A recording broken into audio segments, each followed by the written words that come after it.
Hoka hey, Alita Army. Welcome to the Alita Livestream of July the 14th, 2023. Happy birthday, Rosa, and general Alita discussion, where we discuss all things to do with the movie Alita Battle Angel, the source manga Gundam, and the greatly desired sequels. I am your host, the Muskogee Creek from Denver, Colorado, and with me is Lee from Fountain, Colorado. How's it going there, Lee? So far, so good. Cool.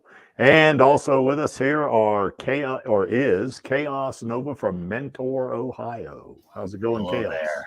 Hello there. All right. Nice. How's you guys doing? I won't be here too long. I'm sorry? I won't be here too long.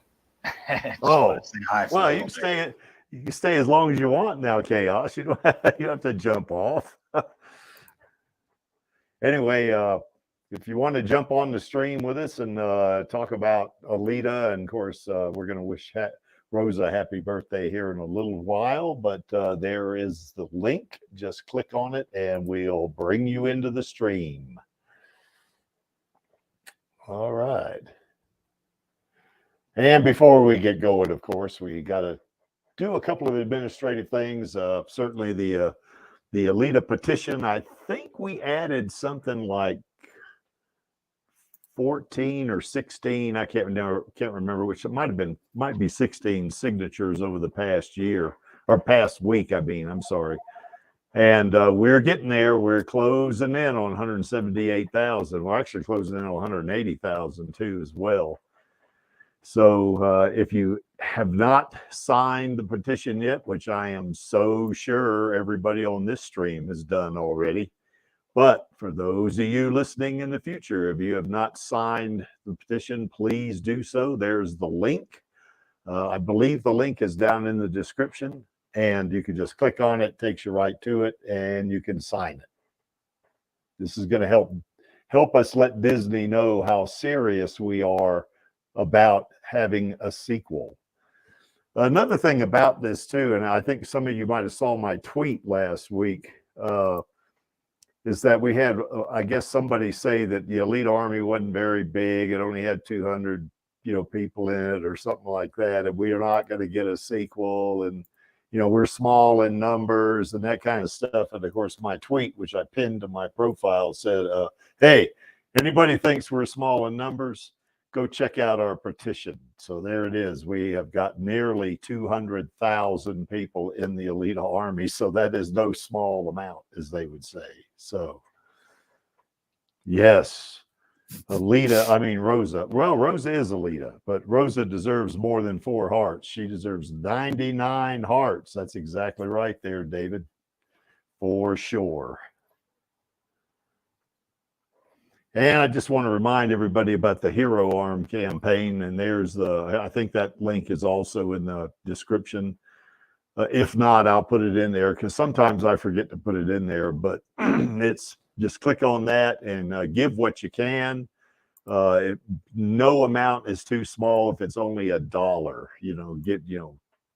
It's going to help us give somebody, some deserving individual that's, physically challenged, going to help give them a bionic hand, and that's a good thing, So we also use some of the money, of course, to fly that airplane around Disney headquarters, and evidently I think it may have made an impact because we got news right after that. Of course, this could be coincidence too, but we got that news that James Cameron is he's selling his 33-acre ranch, I guess he has in California, and he is going to kind of not move. I think he's got a place in Austin, Texas as well, but he's going to kind of live there for a while he works on the sequels, he said. So plural, not just one sequel. So that was a very positive thing right there. Yeah, I saw a couple of articles mentioning he wanted to do multiple movies. So yes, indeed. Oh, if the Creek has his way, it'll be 6 movies. And that'd probably be a minimum too, So, this franchise could, I think it has a potential to be another Star Wars myself, And And I also saw another article that said that, that I guess that Alita herself, I think that, the IP of Alita is, I guess really getting some favorable coverage in the press now, whereas before, I guess, especially when I first came on, it was kind of, I did see some negative stuff, not too much, because I think, well, Chaos, I think you were, Lee, I think you were also in the Alita army from early on, weren't you, if I'm not mistaken? But I think so. I've kind of lost track these days. Oh, yeah. But yeah, I think there was some negativity there that I experienced at the very end, of all that stuff. When I joined, I guess in March of 2020, I guess it was. But now it's like, okay, we're going to get our sequel, and the haters are not really rearing their ugly heads. They're just, I guess they've resigned themselves, and we may have converted some of them too, for that matter. Yeah, they may have also moved on to the next big thing to hate. Yeah, maybe so. It's a distinct possibility. Hmm. And I also saw another, I guess, an article that, and I think this might have been by Screen Rant, maybe. I'm not sure, that they, 10 reasons why they think the Alita sequel will actually be better than the first movie. And that's, I mean, the first movie was a really good movie. So if it's going to be better, man, it's going to knock our heads off. Yep. Sure.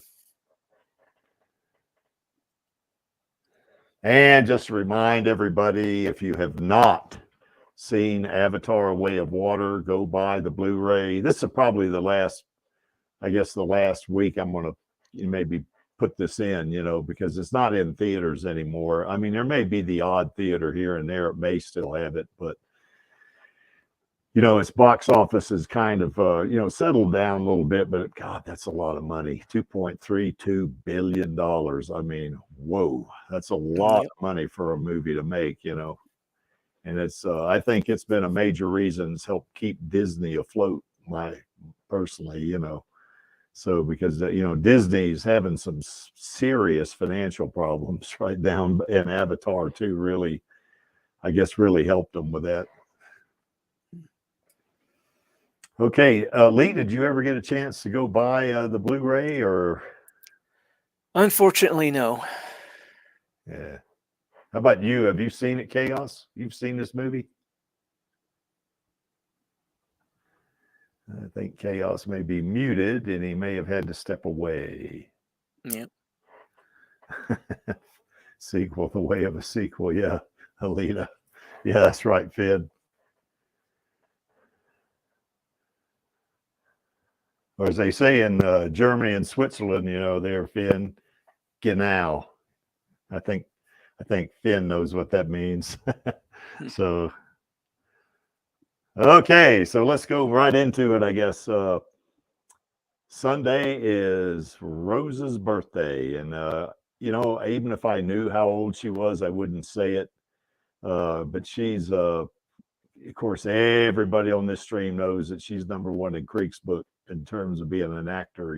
She's really good, and she's going to be in another movie coming up here, where she plays this character called Diamondback, and she's going to be a bad guy in this thing, and that's okay. That's Vladi at one point said he hopes that she kills off all the superheroes in the MCU. Okay. to clear the way for Alita, I guess, but I am sure she is going to knock that out of the park.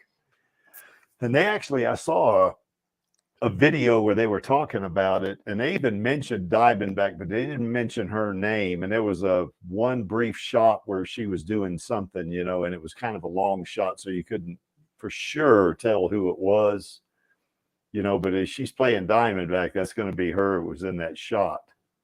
So, okay, I guess Finn says he's got to learn some more English, I guess. Finn, I think you know English pretty well, actually. Yeah, seems pretty good to me. Oh, yeah. Don't worry, Finn. I can understand what you're saying to me. even if it's Yeah. not good English. Yeah, it doesn't have to be good English, does it? Yep, she's 300 years old. Yeah, well, Alita is, not Rosa. So for sure, you know. So that's coming up on Sunday. That you know, we're not going to sing happy birthday on this stream. You know, we're not going to do that. But you know, we're certainly happy that Rosa played Alita, and she just really brought Alita to life. And a couple of the other actresses that were, you know, trying for the part, they were good. You know, they're really good at their craft. You know, I know one of them was Zendaya, and she is real good. Zendaya, But they didn't make Rodriguez cry. That's right. That's right. Rosa made Rodriguez cry, and that's because she did the audition so well that he just brought tears to his eyes, you know. Yep. And that's kind of the way we feel about her. You know, we feel like, you know, she is so good playing Alita, you know, that you know, I mean, if they for some reason, which I don't think they will, if they did get somebody else to play Alita, I'd still watch it, but I would not be happy camper. You know, I definitely wouldn't, because I think Rosa is Alita. Yeah. And this is from IMDb, I guess. Now, this is just the latest stuff. She's done a lot more than this, for sure. You know, but there you can see Captain America, Brave New World. That's where she plays it. Now, in IMDb, it just says actress. So I guess I'm not sure they've updated all of their cast members and all that stuff. Maybe they have, you know, and you see A Million Miles Away, they just got actress. But, you know, I have read somewhere that she's going to be Diamondback. So in Captain America 4, I guess it is. Yeah, and look, that thing's funny. It's funny. I'm not familiar about the actual character Diamondback, but that's the type of a 357 revolver. That kind of Diamondback. Well, I think it's the villainous, like a gun wielder or something. Well, I'm not real familiar with the character. I mean, way back. Well, not too far back. When I was a kid, you know, I mean, I'd read a lot of comic books, and I am not real familiar with the character, but it's in keeping with, you know, some of these other villains that are more animal oriented. You know, I guess their names are, and I think that's what it is, you know, but that's as much as I know, and I could be off base on that too, you know, but I think that's kind of the way that goes. And of course, Captain America is no longer Steve Rogers, you know, it's going to be the guy that used to be Falcon, you know, he's now Captain America, you know, so and they got a new Falcon now for that matter. But look at that, thing's in post-production, so they're done shooting in terms of the you know, the original, you know, filming of this thing. Now for sure they may have to shoot pickups or something like that, you know, they may, you know, they got to come back in maybe, and you know, that they may have to, you know, maybe redo maybe a little scene or maybe a little extra video or something like that, you know, for the movie. But the large amount of that shooting of the video for the movie is done. So now they're in post. So, I mean, according to this wiki, Diamondback is basically a villainous version of Black Widow. Ah, there we go. And even joined S.H.I.E.L.D. for a little bit before returning to crime. Yeah, that is going to be so good. God almighty. She's going to be like Black Widow? Holy Well, mackerel. at least according to what I was reading. I'm not sure. But yeah, the powers and abilities they were listing were gymnastics and a high degree of skill with throwing weapons that possess diamond tips. Yeah. Yeah, I don't remember much about her because it's been many years since I've read. I think over the past, 40 or 50 years, I may have read 2 comic books. And I read The Watchmen, I guess the graphic novel. I read Watchmen. My youngest stepson bought that for me for my birthday one time. That's been several years ago, you know, but that's been the extent of my comic book reading, has been over the past several decades, you know, but I still kind of remember a lot of this stuff. So Oh, apparently she Which, was also experimented on with by the Red Skull at one point and mhm. given a super soldier type enhancement. Oh yes. Oh God, she's going to be so good in this thing. Yeah, when that thing comes out, which I'm not sure when that's going to happen, but when it does, you know, the Alita Army needs to back her on this. We need to go see it. You know, I know I intend to go see it for sure. Because if she does Diamondback as well as she did Alita, man, it's going to be something. You know, it's going to really be great. Mm. And we see the movie we like down there at the bottom, you know, Alita Battle Angel. And I didn't put all of what's on IMDb there, but it's, you know, it's just a long list before that, you know, just a whole bunch of different movies, you know, that she's been in. Certainly she's been in both seasons, or was the focal point for Undone. She was in that. You know, she was certainly in, I guess, a Brand New Cherry Flavor was another one. Another one she played in was called Jamie Boy. I guess She also American appeared Horror recently Story. in, American Horror Stories. Yeah, that's right. Yeah, so will I, X-Men 577. I am really looking forward to seeing this movie almost as much as I'm looking forward to seeing the Alita sequel. So, but yeah, she's gonna do a great job on that. That's for sure. You know. And in case you guys are wondering where Angelus is, he's taking, I think you may have seen this in the chat. He's taking a friend of his to the airport, and he's going to be a little bit late. So we'll let him in, I guess, when he shows up in the backstage. I guess we'll just begrudgingly let him in, I guess. So We'll allow it. So anyway, yeah, we'll let him in, you know. So anyway, it'd be nice if we can get Rosa on one of the streams, particularly Radio Chaos stream. That'd be the more appropriate one, I think. You know, if we could interview her or something like that.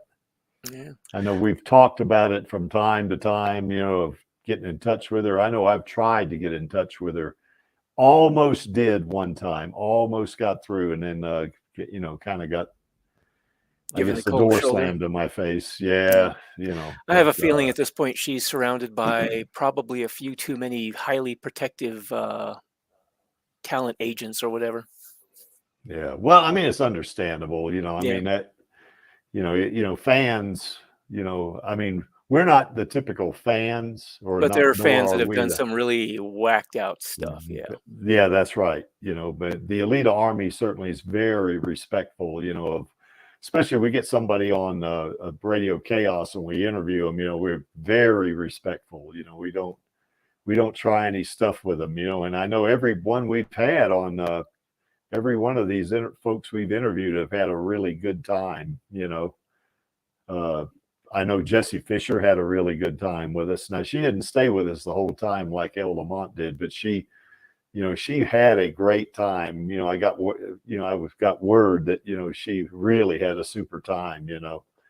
And I think Alita Kalogridis also had a great time with us, you know, and that was a real funny thing. I know, because I remember prior to the stream, you know, she was Alita was kind of joking with us. She says, "Am I the oldest person going to be on this stream?" And I said, "Not even close."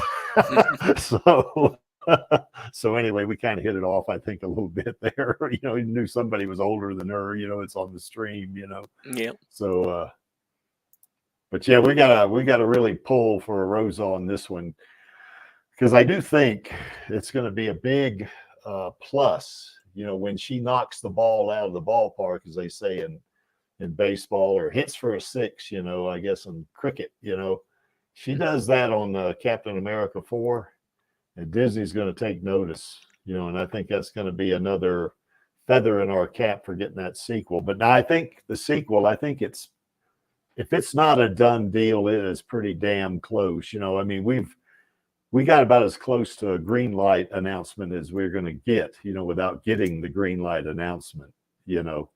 When James Cameron, you know, is selling a large property of his for millions so he can go to Texas and work on Alita, you know, that is a pretty solid verification or validation, what we want to happen, So, but my thing is we want to keep it up. We want to keep on, promoting it. We want to keep letting Disney know that we want the sequel and not let up, just stay after it, and we just keep going and still keep going until we get it. And then when that happens, now we're going to go for the trilogy. Now we go for part 3, and hopefully we'll be just as committed, to the IP as we are now for a sequel. Any thoughts, fellas?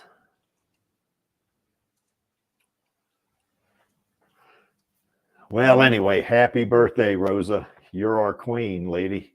We really think a lot of you, that's for sure. The whole Alita army thinks. That's right. Go ahead. I was just going to say, I was just been in the middle of responding to Finn there. Sorry. What did he say? Let's see. I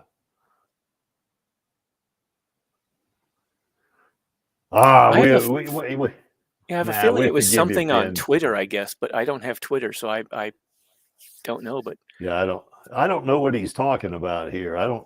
Finn, I don't think of you being a bad guy for anything. I don't know what you're talking about there, but okay, if you say you were, then okay, we'll forgive you, but we don't see why we have to, because I don't think he was a bad guy, so maybe the Swiss German, maybe that's what it is. Yeah, that's a shot at Finn. Es tut mir leid. So it looks like he was blocked on. I know what he's talking about. Yeah, now he was suspended on Twitter for a day, I think. Finn, don't think anything about that. The Crink here has been in Twitter jail 3 times. So it's not a big day, not a big deal at all, So yeah, it's cool, And David, I think Rosa's birthday is actually Sunday. It's July 16th. Today's the 14th, and it's Friday here now. In the future, it's going to be July 17th, obviously. But yeah. Channel, you can join us if you want. Let me put the link back in there in case you missed it. And I reckon Finn knows what I say when I say "es tut mir leid, das ist schade." He knows what that means, don't you, Finn? So, yeah. Okay, 15th over there. Okay. All right, I hear you. One day ahead. Yeah, that's right. Actually, you guys in Europe, you're in the same day as we are. Actually, I think. No, I think she's in Eastern Europe if she's in Poland. Yeah, which may be a little bit farther, which is just over the. That's right. I guess it will be. I guess it will be after midnight there right now, probably, or close to it. So yeah, you're right, channel. My bad. So, any thoughts about Rosa there, Lee? I think you pretty much covered it rather well. So, What about you, Chaos?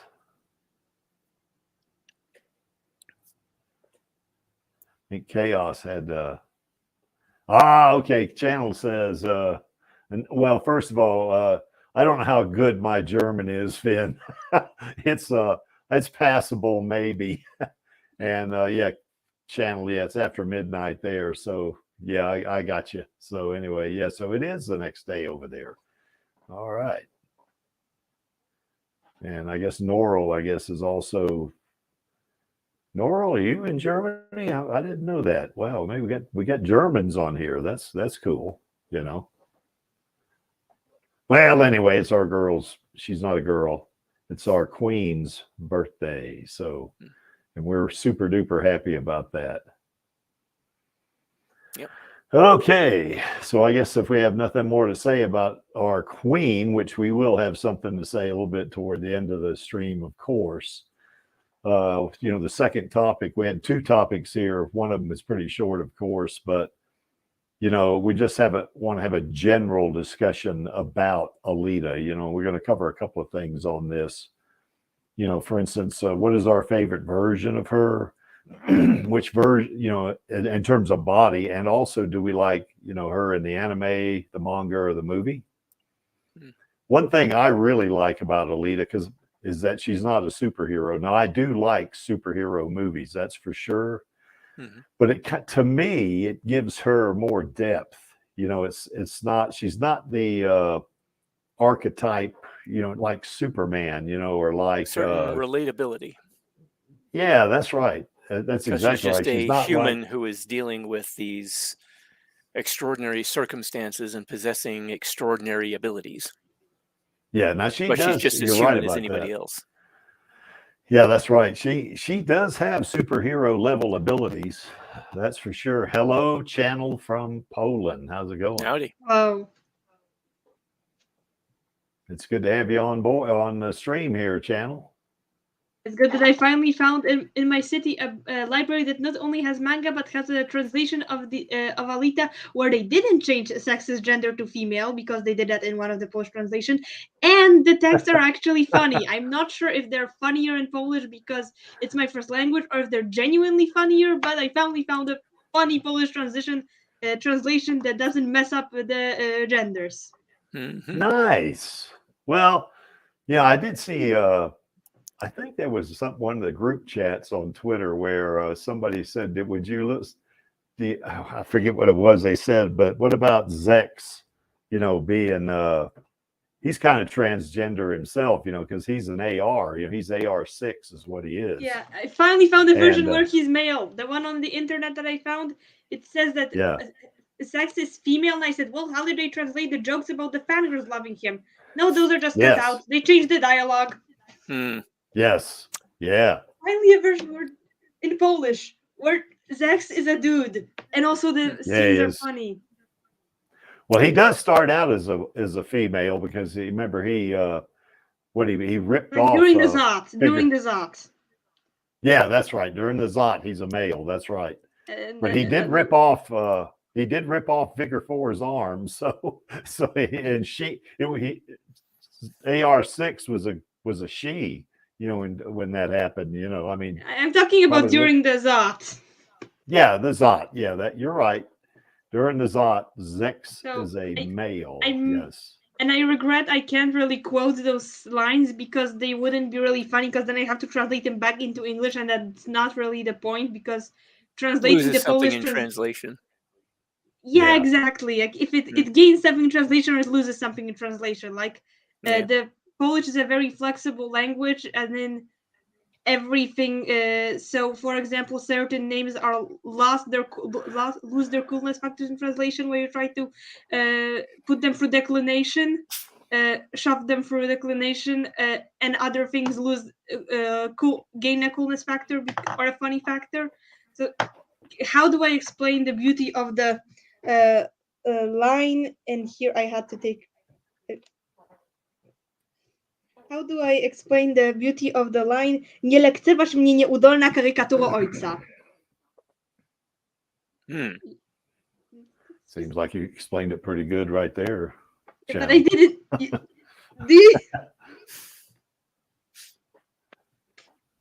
Wow, I think your audio might have cut out there a little bit too. So, oh, there you go. We hear you. Well, anyway, I'm happy about that. Yes, indeed. Well, that's one of the things about Alita the Creek does like, even though Creek really likes superhero movies, I am really happy that Alita is not really a superhero. She's got superhero level abilities. There's no doubt about that. Super strength, you know, superhuman strength, actually. And she's fast, you know, she's a great fighter, you know, and that kind of stuff. And she generally wants to do the right thing. She does have her moments for sure, you know, and she's an individual you don't want to piss off, you know, because she goes sideways on you in a heartbeat, you know.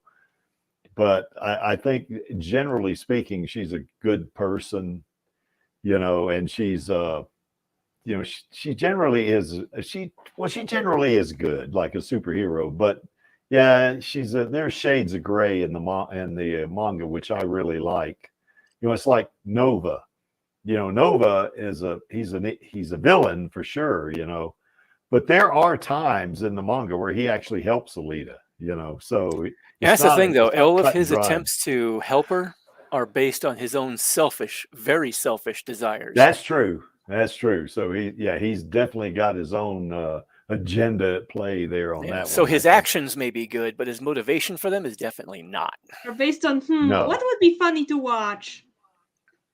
Not necessarily good for anyone, but temporarily entertaining for. Yeah. I'm gonna. Cool. Yes, indeed. And a couple of traits there that Creek really likes about Alita, of course, is her perseverance and determination. I mean, gosh, when you saw the movie and you saw her just kind of ram her hand in Grishka's eye after she'd been cut in half and lost one of her arms, and she still I was going to say that fight off. with Grishka in the underworld that seemed to pretty well portray her perseverance and determination. Yeah, you can see it there in that image on the lower right there. She doesn't have a lower half of her body, and she only has one arm. She still manages to pull that off. I mean, wow. How many people would be able to pull that off? Of course, she's a cyborg. If you cut the average human in half, they're dead. Pretty much. And she's not. Yeah, physically, that's a limitation she does not have. They bleed out before they have the time to be cool like that. Yeah, that's right. But in terms of cyborgs, that's a little different, So, but still, most people would have just curled up and said, "Well, this is the end for me," something. But not her, boy. Yeah, even another cyborg, the psychological effects of being so badly beaten would cause a lot of people to end up either falling into panic or being reduced to more instinctual survival attempts to get away. But she managed to keep her determination to defeat her enemy and managed to find a way to hurt him even after being reduced to such a state. Yeah, for sure. Of course, she had to have Ito, Hugo, and McTeague's help.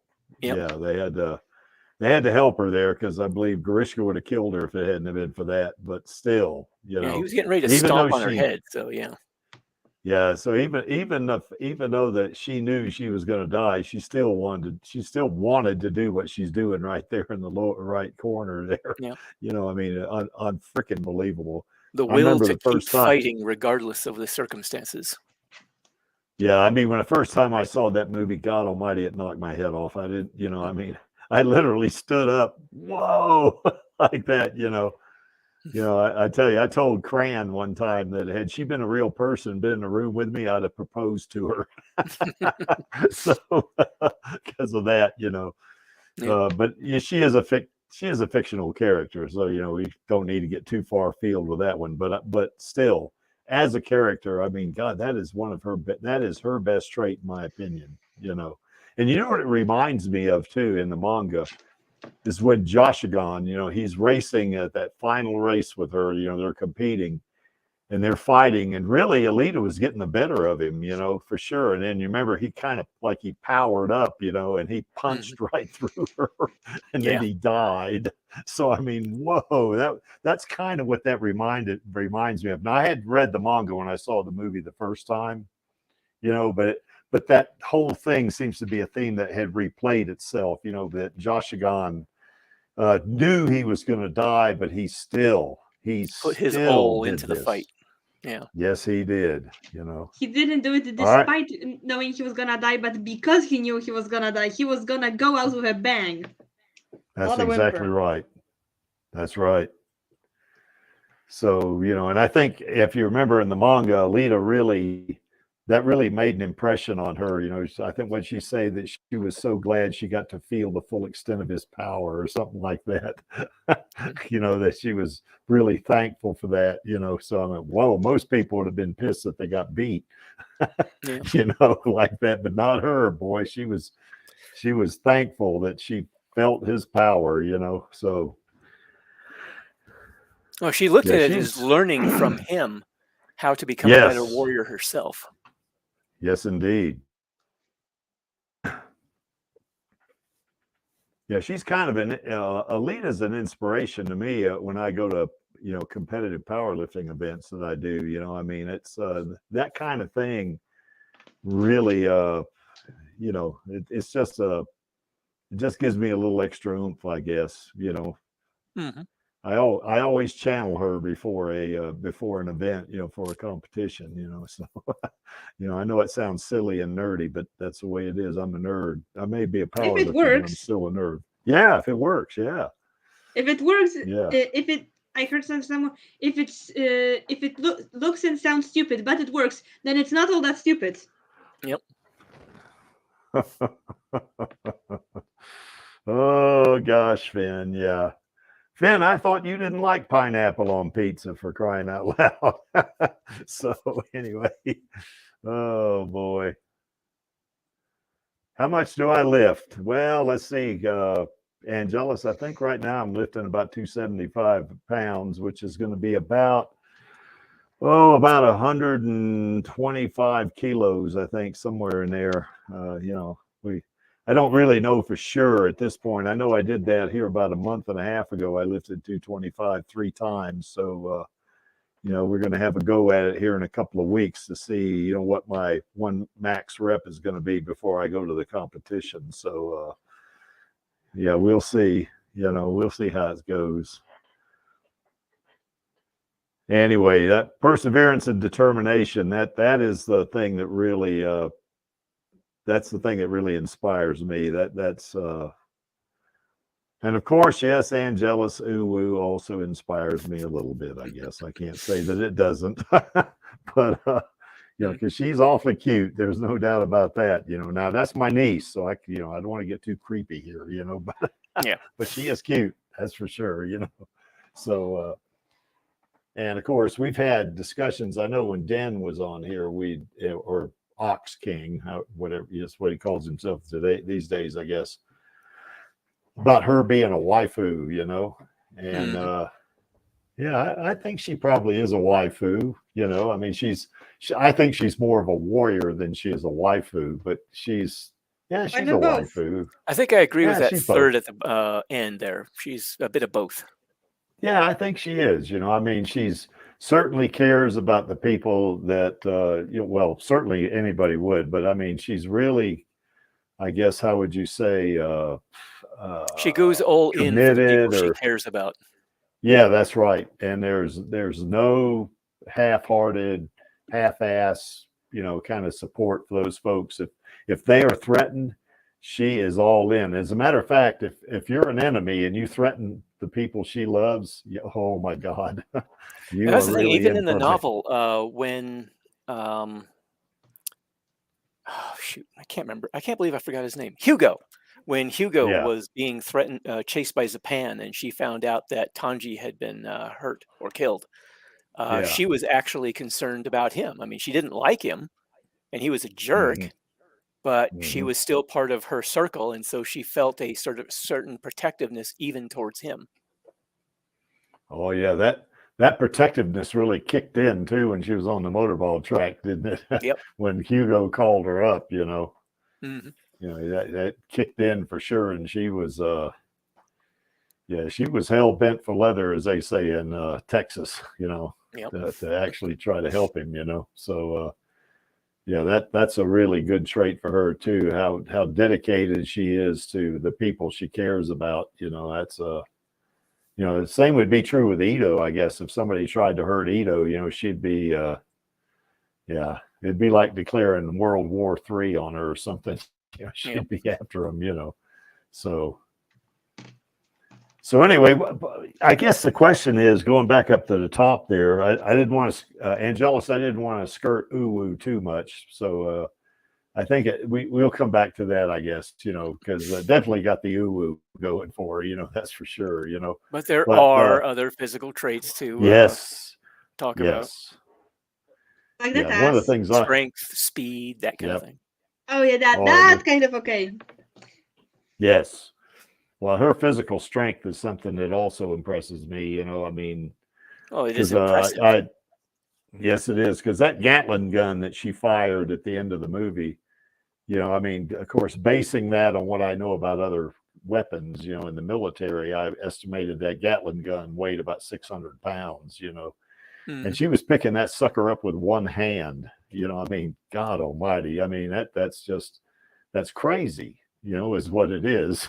And in terms of her maximum strength, I'm not sure what that would be. I mean, I figured if she could pick that gun up like that and hold it for as many seconds as she did, she could probably pick up 800 pounds at least, I mean, and maybe more, with one hand, I mean, God almighty, I mean, that's, I will say this for her though, if she's your girlfriend, you certainly don't want to piss her off. Like she told Hugo, he Yeah. says, you could rip my arm off and beat me with a wet end. Well, don't piss me off.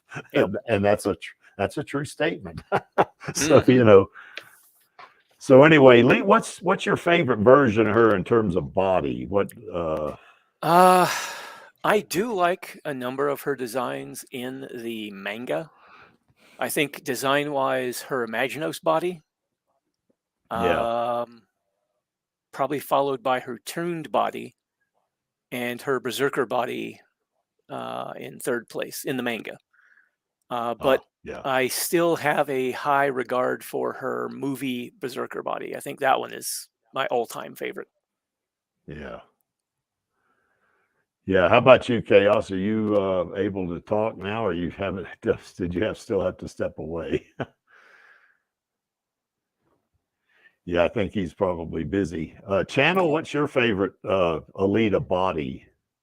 In terms of I like the berserker bodies, both the manga and the movie version. Though let's be honest, the manga kind of mostly reminds me of how a visual of how I saw it in the anime, because that version is in color.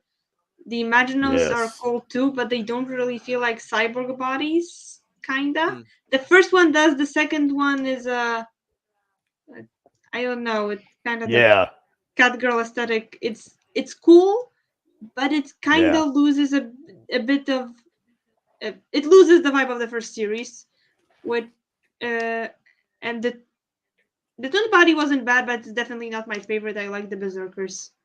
Hmm. And the first Imaginos. The second one wasn't as. The second one had weird Yeah. outfits.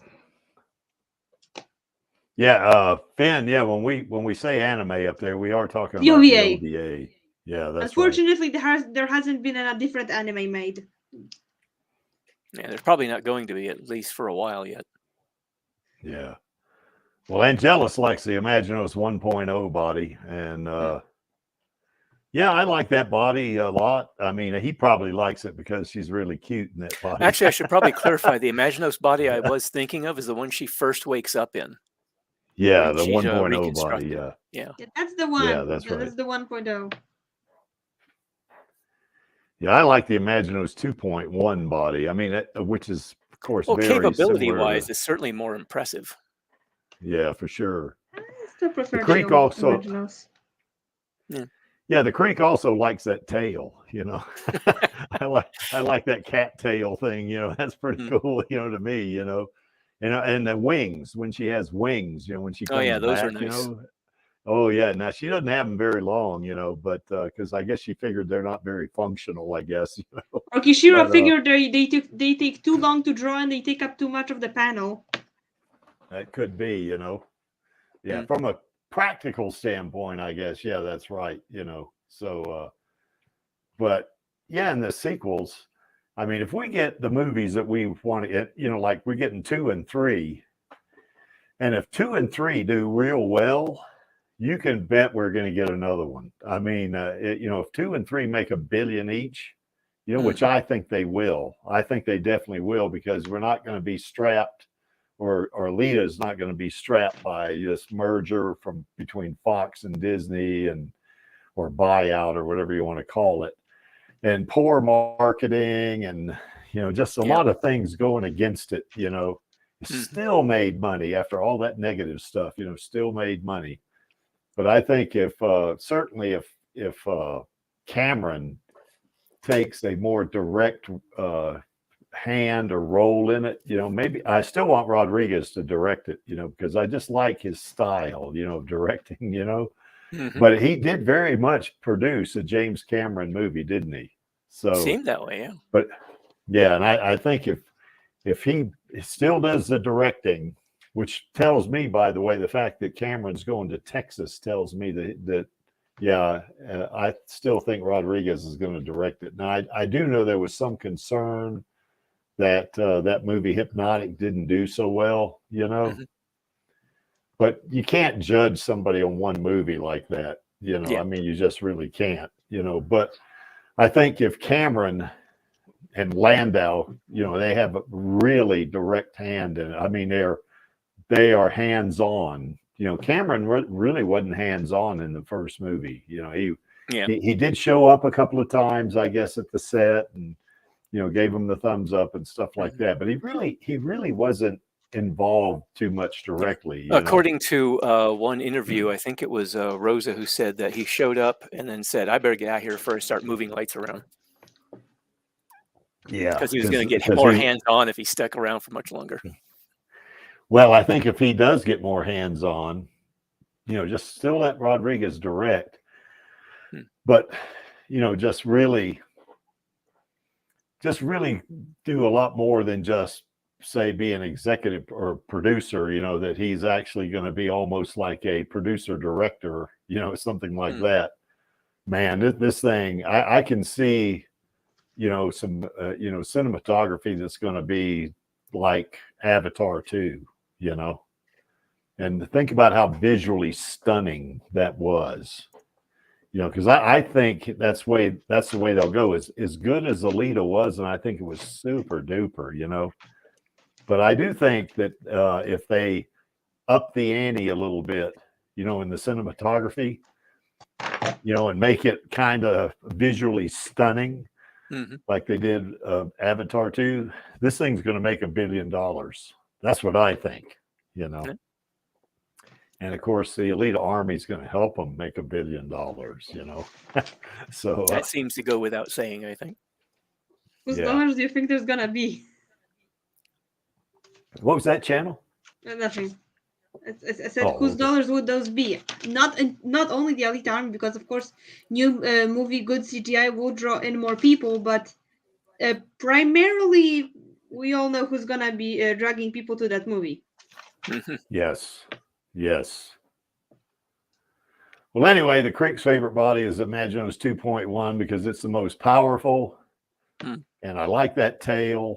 I like the wings, and and she's a real kick-ass, almost got godlike power in that Imaginos 2.1 body, I mean, I've had discussions with friends of mine that have seen Alita and have seen the Avengers movies, and I would tell them, I said, the character Alita, if she's in her Imaginos 2.1 body, she's going to kick Thanos' ass. I mean, and there's no doubt about it, because of her speed, and that she's going to be a lot stronger than him. And, well, of course, now I'm biased, but particularly if Thanos doesn't have all those stones, if he's going to fight her. Could I just realize something? Thanos, Go ahead, Shannon. Alita in the Imaginos 1 body, we already, I think I can say the spoiler, we already know what already happened. Does she count as a life form? Because Thanos wanted to kill half of organic life forms. Does Alita count? Because the Imaginos cells are technically kind of alive, but they're not really in this. Yeah, we've had that discussion, on a couple of streams. I think she's probably. Well, we came to the conclusion that even in her Imaginos body, she is still human because she retains all the traits, and she's not psychologically, like functionally. Would that count? Because yes. Well, I think she's an android, is what I think. She has all of her human emotions, all of her memories, all of her, what makes her a human, she still has. But I do think she's an android. But you got a good point, because the berserker cells are right, or Imagino cells, I guess, are right on the edge of being living things, aren't they? And they may be living things, but it's still, they're cells that actually, that I guess you could say come with a body, I guess, you know. What makes her Alita in the Imaginos body is that brain chip, you know. She still has her, I guess her sentience has been uploaded to the brain chip, I think. I'm not asking you her sentience. That's already covered. This is that a living organism what she's in? And I kind of realized that yes, that would count, because the issue with living organism was that they take up resources, and as long as the Imaginos takes up resources, that however it's organized, yes, it counts. So I guess that answered my question. Well, I think you got a good point, because she may be still technological, but,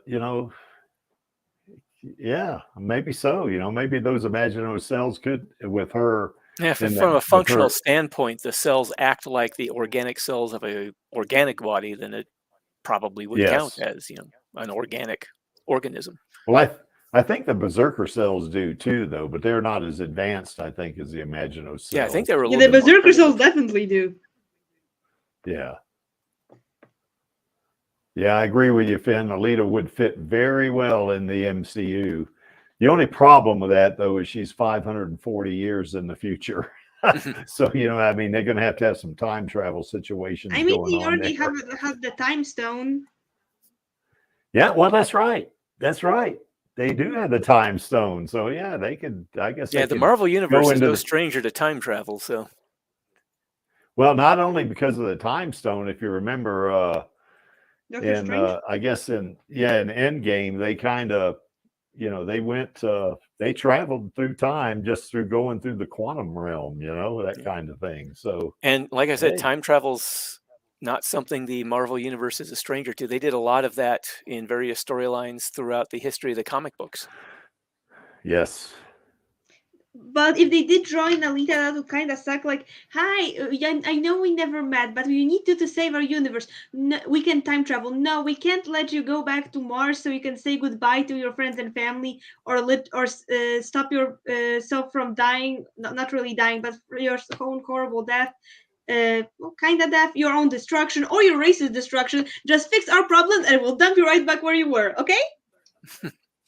Well, I'll tell you one paradox with Alita and time travel, and we don't have to do it over 500 years, but when Nova blew her up with the baby bomb and she got in the Imaginos body later, let's say she time traveled back to the point where she could tell herself in the tomb body, don't mess with that baby or else you're going to get blown up. See, that's going to mess up the timeline, to a degree. You'll have two Alitas. One will be in the Toon body, which will be a cyborg, which has organic parts, and the other one will be in the Imaginos body, which is going to have certainly Imagino cells that kind of, I guess you would say, mimic living cells. So you got two different versions of Alita, So, well, now Finn, baby Alita is actually.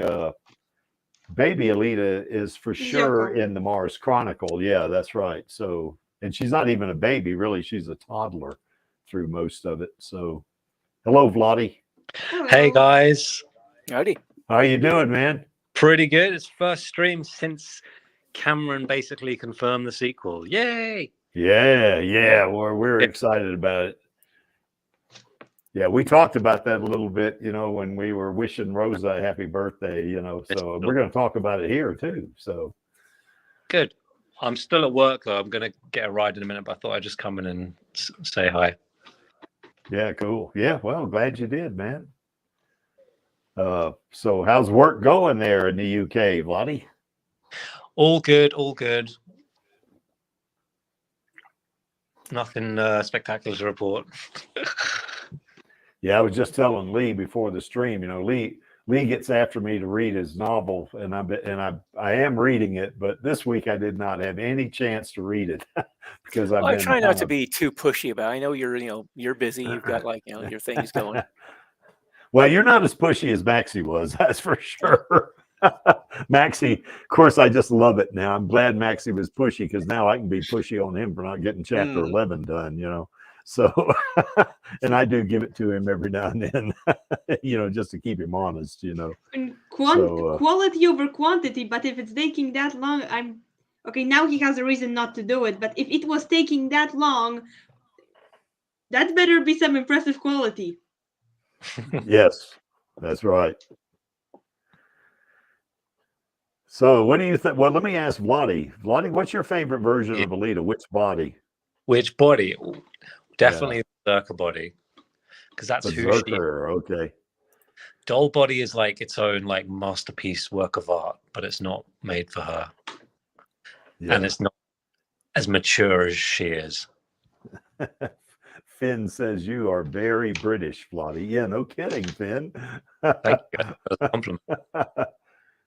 What's the word, Finn? Kind of kinda, I guess. So, you know. So yeah, but now, how much of the manga have you read, Vladi? I've read up to the end. I know you've read. Go ahead. Where at the end of the Motorball arc, book 3. Oh, nice. Yeah. I know Maxie's favorite body is Imaginos body or anything. Yeah. Oh, you wait till you see that. Better in the movie than compared to the start of the manga.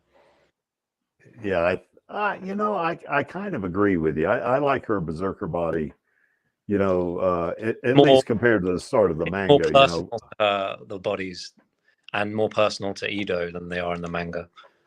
Yeah.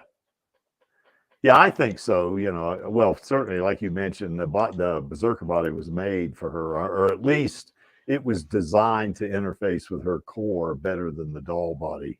And then it's shaped to her exact subconscious image of herself. Yeah, that's right. Which Angelus would tell you has a lot of ooh-woo. So, you know, right, Angelus? A lot. So, boy, Vladi, some of those images you're putting on Instagram have got a lot of ooh-woo in them. I can tell you that, man. They're my good. Pictures 199.999% ooh-woo plus 0.0001%. Mm-hmm. 0.1% what? I mean, I have to say a 99, so then I have to add the 0.0001%. Yeah, because of the number 99. Got to be 99, so it leads to that awkward thing where you have to add, you have to plus point, just like OCD Alita Army things. Are there OCD Alita Army things? I'm not aware of any, but counting, you never count to 100. You have to count to stop at 99. Oh, I see. Yeah, that's right.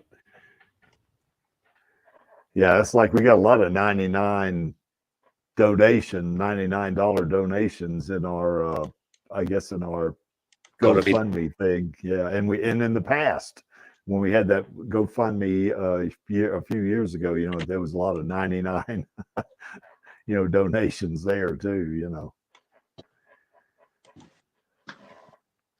So Vladi, I'm assuming you like movie Alita because certainly you haven't read all the manga yet. And the anime is, I like the anime, but it needs to be upscaled, I guess. Hopefully we'll get another anime for that matter. Yeah, we need another anime. Someone was doing like AI anime style arts, and they're just stunning. It just made me feel like we need more like proper anime like that. Yeah. I know that's one of the things the actors are striking on right now is AI, you know, is kind of threatening their jobs, I guess, which it is. That they were getting extras. They were grabbing extras, bringing them into like a mobile scanning unit, and they scan their whole body, and then they chuck them out and be like, okay, we can use you as your digital likeness now for the rest of time. Even when you're dead. Exactly, even when you're dead. Well, they kind of did that with that movie Rogue One, you know, that Star Wars movie, where they had what was his name, Governor Tarkin. You know, I mean, Peter Cushing, Grand Moff Tarkin. Yeah. He's been dead for years, yet he was in the movie. And of course, Carrie Fisher. Let them do that, right?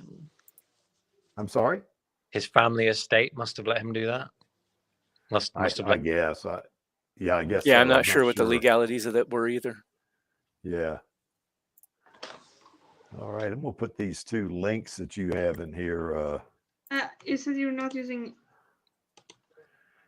Channel, what are those links? I found on one of them is on what I found on Instagram. A time lapse of someone drawing an Alita fan art that's really detailed. That's the second link, and the first link is a Koyomi fan art because there really aren't in most fan arts you see on of Alita are just of Alita herself, and the other characters don't get enough love by fan artists. Mm-hmm.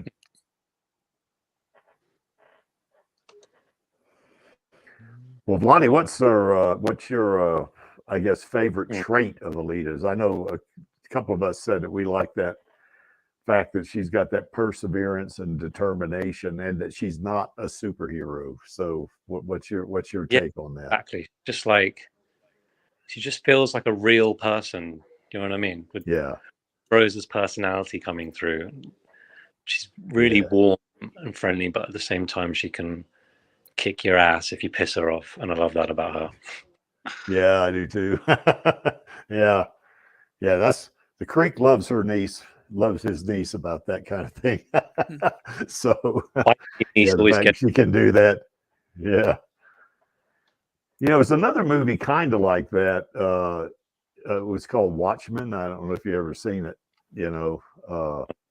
but it deals with it deals with superheroes as humans as well. It's now it's not like Alita, I think, in terms of, Alita's not a superhero, but I agree with you. She's kind of a warm person, but she does have her moments, But some of those characters in Watchmen, particularly that one called the Comedian, he's just a psychotic, he's that kind of thing. And I think that Ozymandias has got some kind of a narcissism going there, so but anyway, don't want to talk too much about that, but it dealt with a more human side of people with extraordinary powers like that, so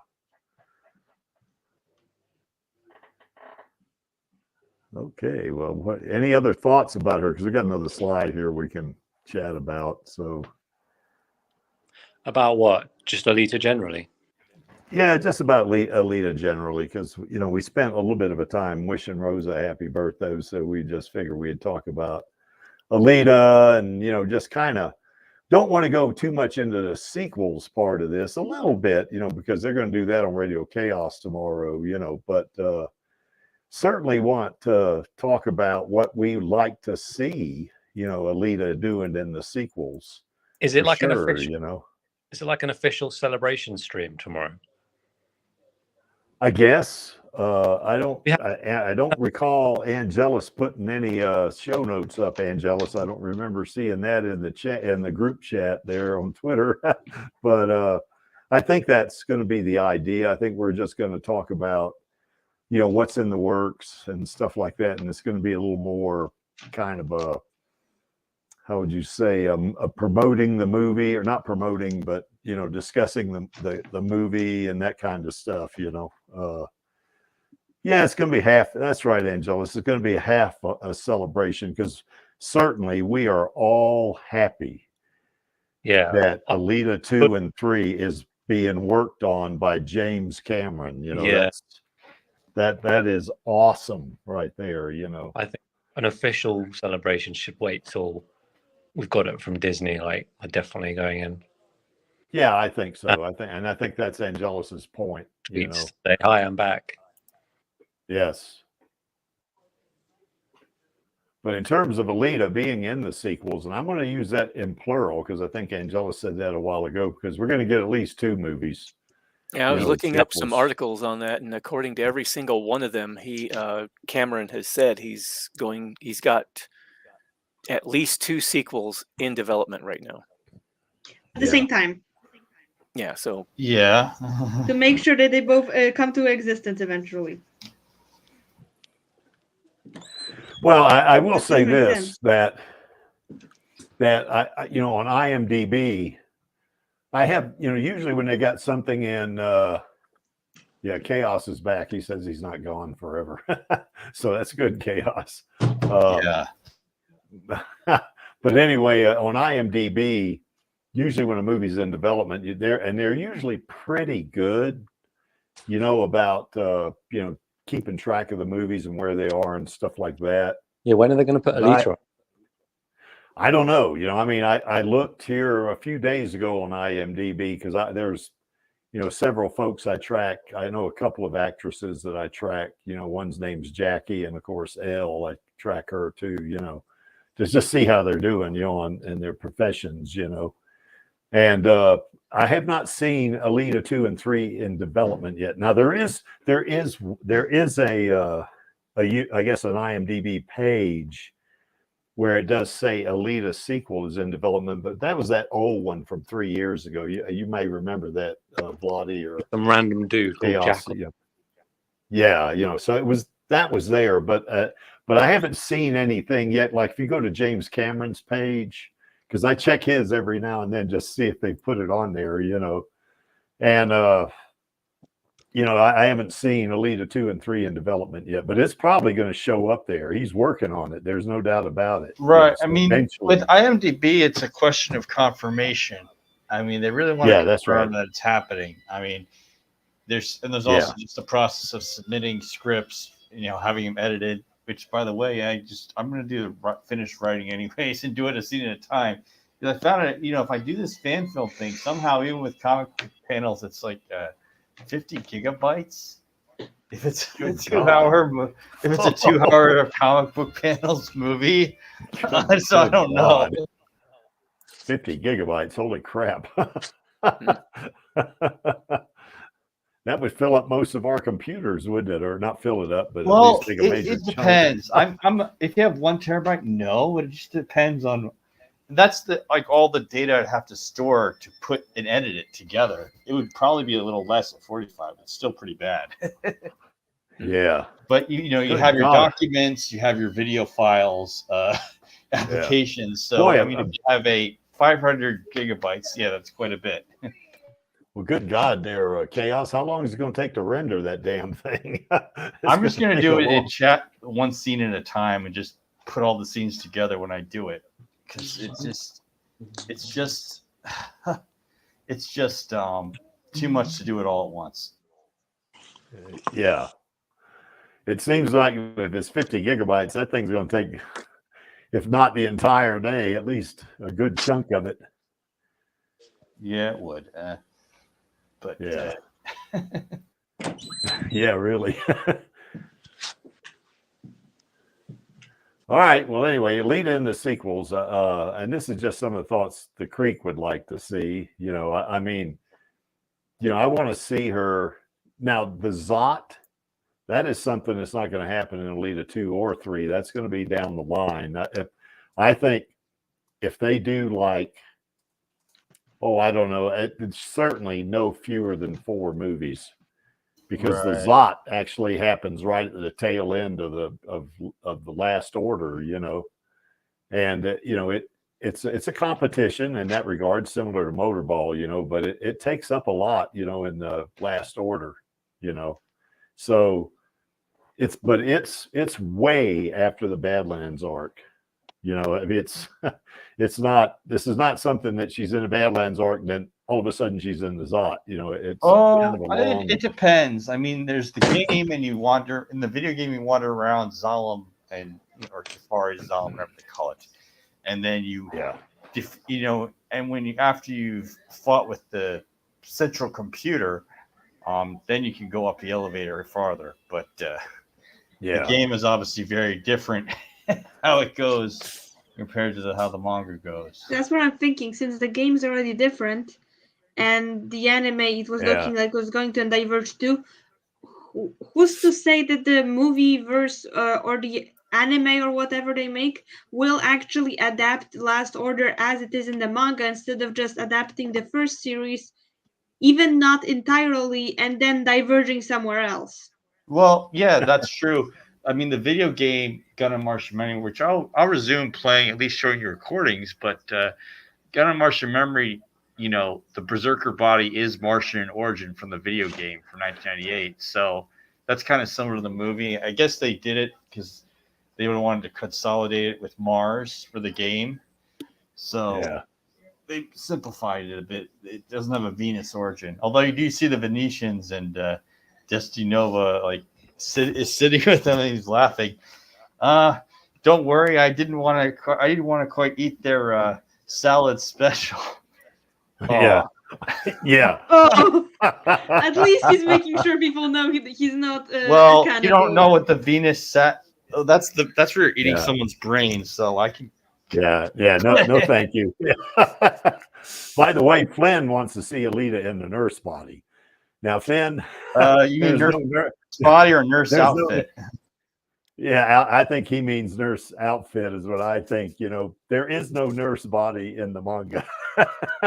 So, well, there's the maid outfit from the past. Right. Yeah, but maid isn't quite the same as a nurse. As a nurse, yeah, that's right. But we get the humor there, Finn. So, that's pretty good, you know. So anyway, yeah, the Creek. I guess I'm not. I mean, I would like to see her do some hunter warrior type stuff, you know, in one of the sequels. I don't think they'll spend a lot of time on that in Alita 2 as an example, because that's, you know, I mean, that's kind of old hat. You know, we kind of know that. But I don't even think they'll spend a whole lot of time on the motorball thing, except that she's going to be fighting or competing against Joshigon. And it's going to be probably a good bit of the first half of the second of Alita 2, you know, before she takes on Zerker Pan, you know. So, but I would like to see her in Alita 3 in that tuned body. That would be kind of neat because, I mean, as much as I love the Imaginos body, I think that tuned body, there's some of my favorite panels in the manga in the tuned body. You know, the one where she's holding up that big old column, and I guess Figure 4 and Yolg are laying on the ground. Figure 4 says, God, I'm glad that window was there. We'd have been crushed. And she's up there holding that thing with one hand from falling on them. You know, and the look on her face is like, you dumbasses. That's kind of, to me, is really funny, you know. So, Devilita body. Now, I'm not sure what that one is. That was a meme on Twitter where Alita has it's like a monster. Yeah. Well, there was a Twitter user called Alita, because we used to send each other, you know, DMs from time to time, you know, but I haven't seen her on there for a while. So, well, it was run by Bozilla, and he obviously disappeared. Oh, he's gone. Yikes. Yeah, he left. Well, he's back on Instagram now, at least. Yeah, I haven't seen him on Twitter. I mean, he was off Twitter shortly after I joined, I think. Anyway, legend. And of course, the Creek wanting to see all the movies that he wants to see of Alita. I want to see her in the Zot. That's because she's going to be in that Imaginos body. Now, I do believe that in one of the movies, they're not going to have time to go through the different versions of the Zot, or the Imaginos body. You know, there's certainly the 3 versions that are in the manga, but there's also that version that's in the game. So, you know, technically speaking, there's 4 versions of the Imaginos body, and they're not going to have time to do that, you know, in a movie, you know. So probably what they'll do is they'll have like one Imaginos body that maybe is an upgrade from the Berserker body or something like that, you know, and then just call it the Imaginos body. That's probably what I think they'll do. And then that's the one she'll play in. Probably not many Imaginos bodies. Yeah, because that's going to be too much. But here's the thing: how would you feel? You know, obviously this is in Martian memory first, but what if she talks about, like, I want to find Ida, like I want to find my father and what happened to him? Well, she kind of does that in the manga too. You know, she wants to see Ito, and she wants to see him there too, you know. Right, but in the game, it's specifically like, that's my father who's gone. Yeah. I want to see goodbye from Mr. Ross. Oh, the little kid, the annoying kid. Oh, is that who that is? Yeah, Nova's assistant up on Nova's- Tafari's. Oh, The 17-year-old yes. boy that turned off Zalam's security system, and that's the only noteworthy. Okay, he was a teenager. Oh, yes. He turned off Zalam's defense system and then died. Not just died, he got burned up. Oh, he died twice. Well, Once he got shot through the neck, and then when Nova couldn't resurrect him, he destroyed his body with nanobots from Sashomoto. No, it was a plasma thing that burned him up. Yeah, exactly. He destroyed his body so Nova wouldn't resurrect him. Well, Dr. Destiny Nova kind of reminds us that he wasn't a kid, he was an adult, but okay. He's a young adult, but yes, he's right. So he was leading the kids faction, so that might be crispy. Why yes, kid. Yes, that plasma turned him into a crispy adult, I guess. So that's right. I like my lab assistants. So, well done. Yeah, that's right. Oh, I got to see Eli too. I mean, we all have to see her. Only question. Yeah, I want to see Eli, Jack. I mean, only question is, will we see Margot Robbie? Margot Robbie as Eli. That'd be all right with me. Will we see the battle bikini, or is that too much? No, it's not too much for the creek. I wouldn't mind seeing her. Is it too much for the movie, though? For the average person going to that movie, we interrupt our cyborgs and giant centaurs fighting each other to bring you the battle bikini.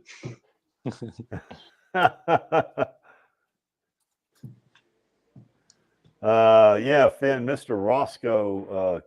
Let's see, that was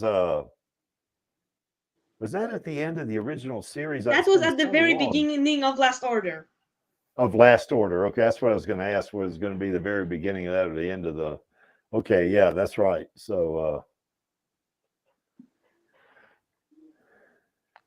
okay, Angelus, yeah. Yeah, I can see Erica. I can see her playing Erica. For sure. So, yeah, I guess, I would love to see Margot Robbie play Eli. That's... No, I've already given that role to Dua Lipa, Creaky. Sorry. Oh, have you? Well, to me, Eli has got a little bit of Harley Quinn in her. I mean, she doesn't have a Brooklyn accent or anything, but it kind of reminds me of her a little bit, But you want Dua Lipa to play that one, okay? Well, because it's quite a small role. I don't think there'd be much speaking in it. Well, I mean, I could live with Dua and she's Lipa. Got the look down. Yes, she does. She's really like well, she's pretty, that's for sure. Really attractive, yeah. Kind of. And she owns her sensuality, which is important for that role. Yeah, I think so, yeah. Well, either way, I could go with either one of them, I guess. So, obviously, I wouldn't be complaining if Margot Robbie was in it. Oh, absolutely not. Can they find a way to have Eli get split? Wouldn't that get past censorship, or because you can't do the Gorwishka thing because she's not a cyborg? Yeah, she's a meat girl, so yeah, that's not going to work. You'd have to do it either off screen, or you'd visibly change the rating, or you'd have to do it with really crappy animation, but that just doesn't really cut it. Hey Nick, how you doing? Or just have the blade going at her and just have it be off screen where she splits. Yeah. Like shadows or something. Or else it's only her arm that gets split, so they might get away with that. No, and then she dies got from an explosion. Split from the head down the middle.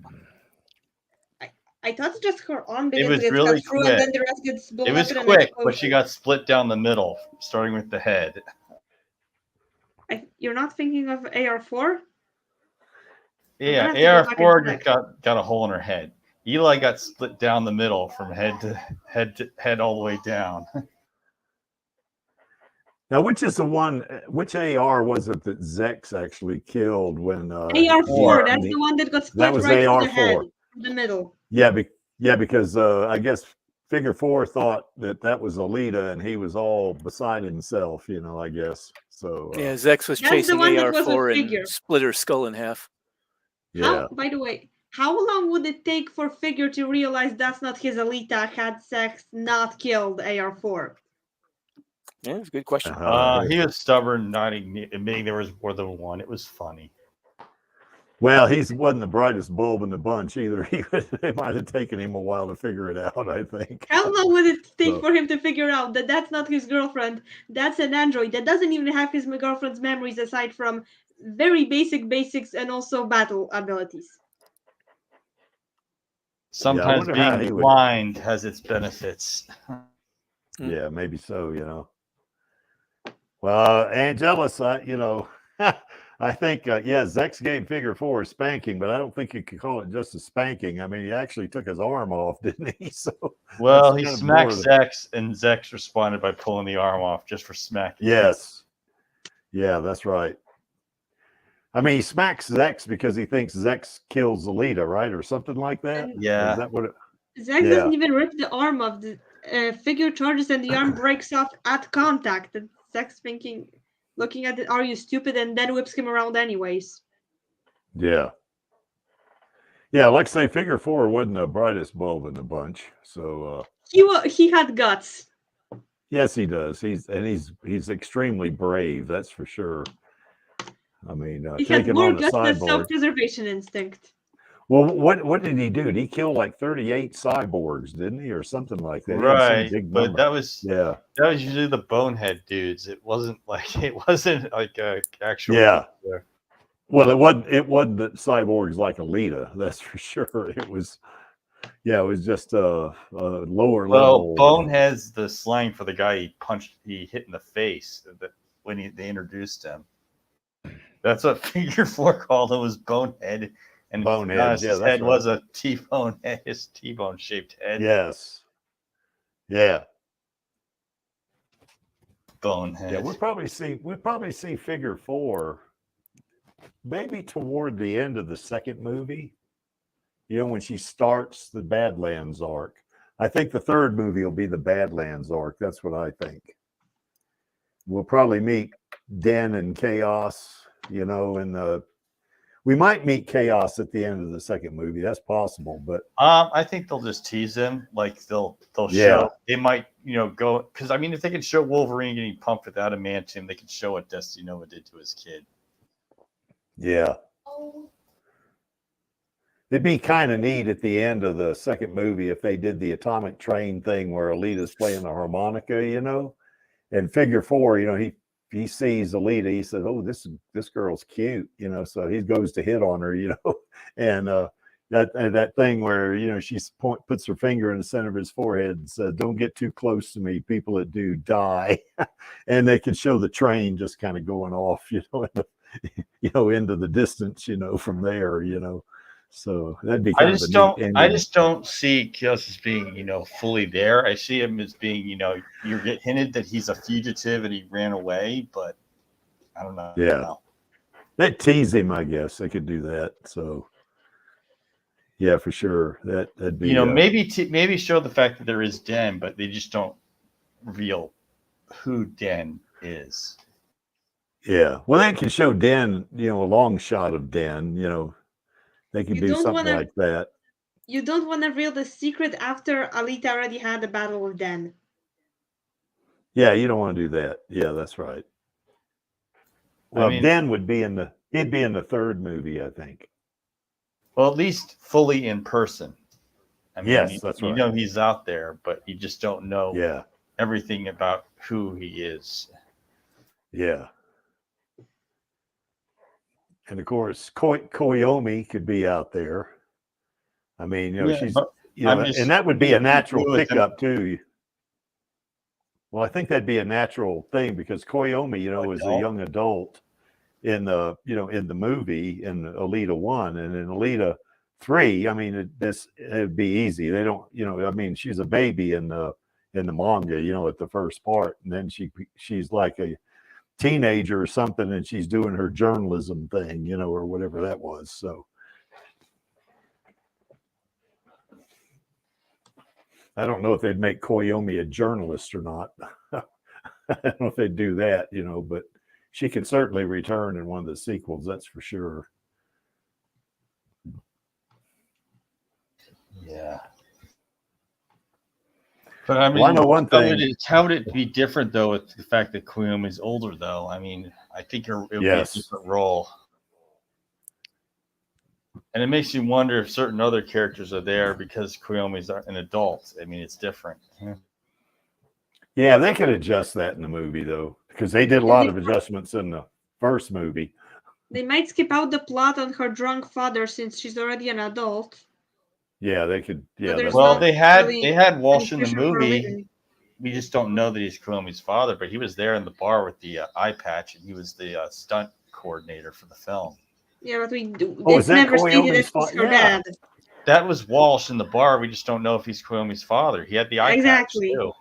Yeah, yeah, that's right. He even knocked a guy out for breaking his bar table, so he just hit the guy on the head with the bottle during the bar fight.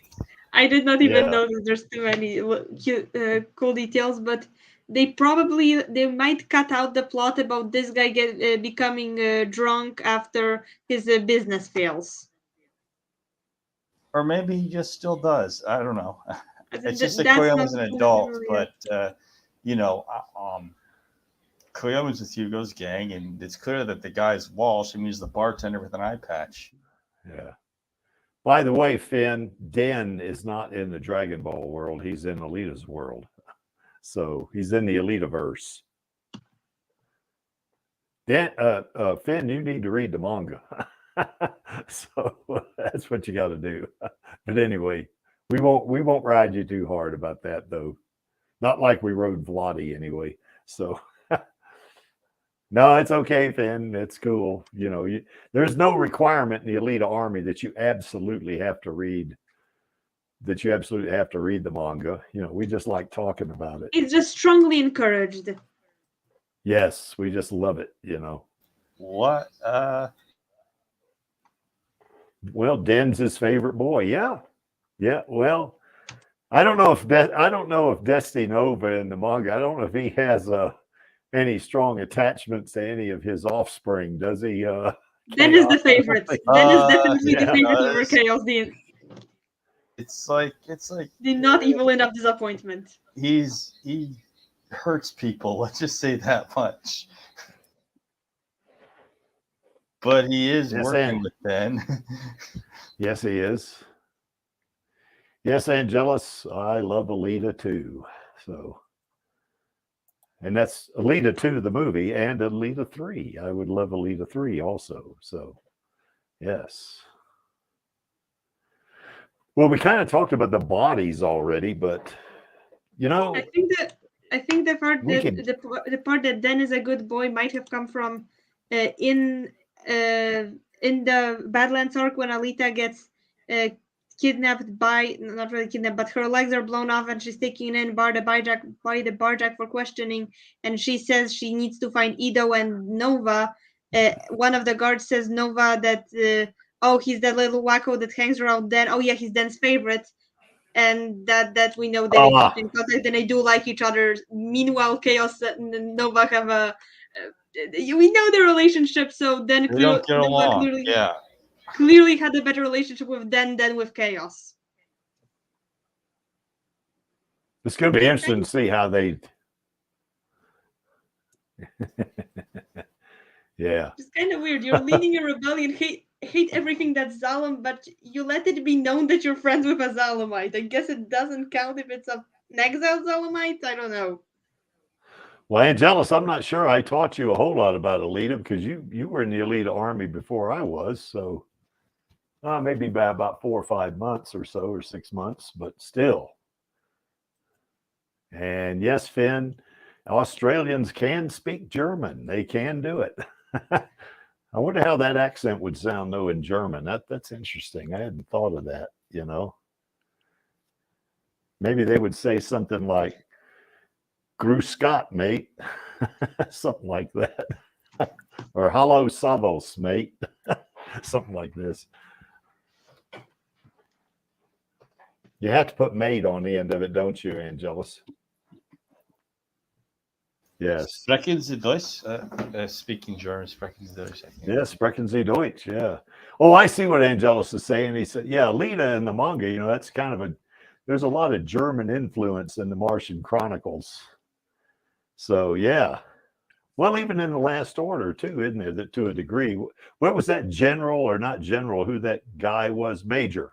Was it Major Payne or General Payne or Major whatever Payne, his name yeah. was? Major Payne, yeah. Major pain in the ass. Well, look who's here. Holy shit. God almighty, Maxie. Howdy. The reports of my death were greatly overrated. Yeah, You're back. well, you know, it's hard to kill a cyborg. Maxie, I know I forgot to send you the writing stuff, but I'll finish it. It's well, all Maxie, right, it's hard to kill a cyborg, Maxie, even a 1% cyborg. Yeah.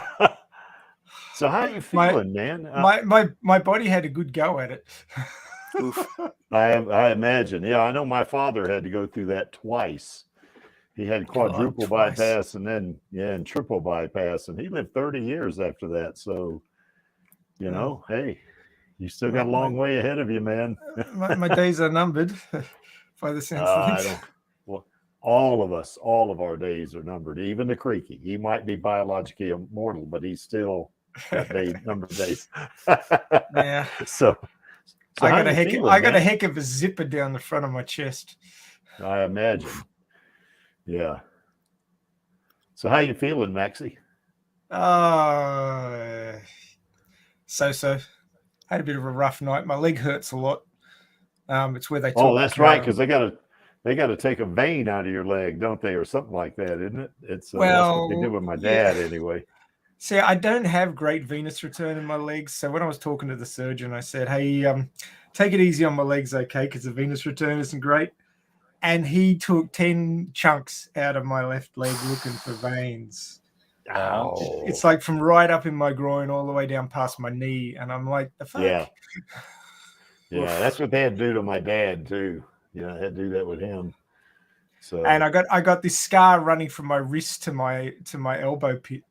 Where they took an artery out of my left arm.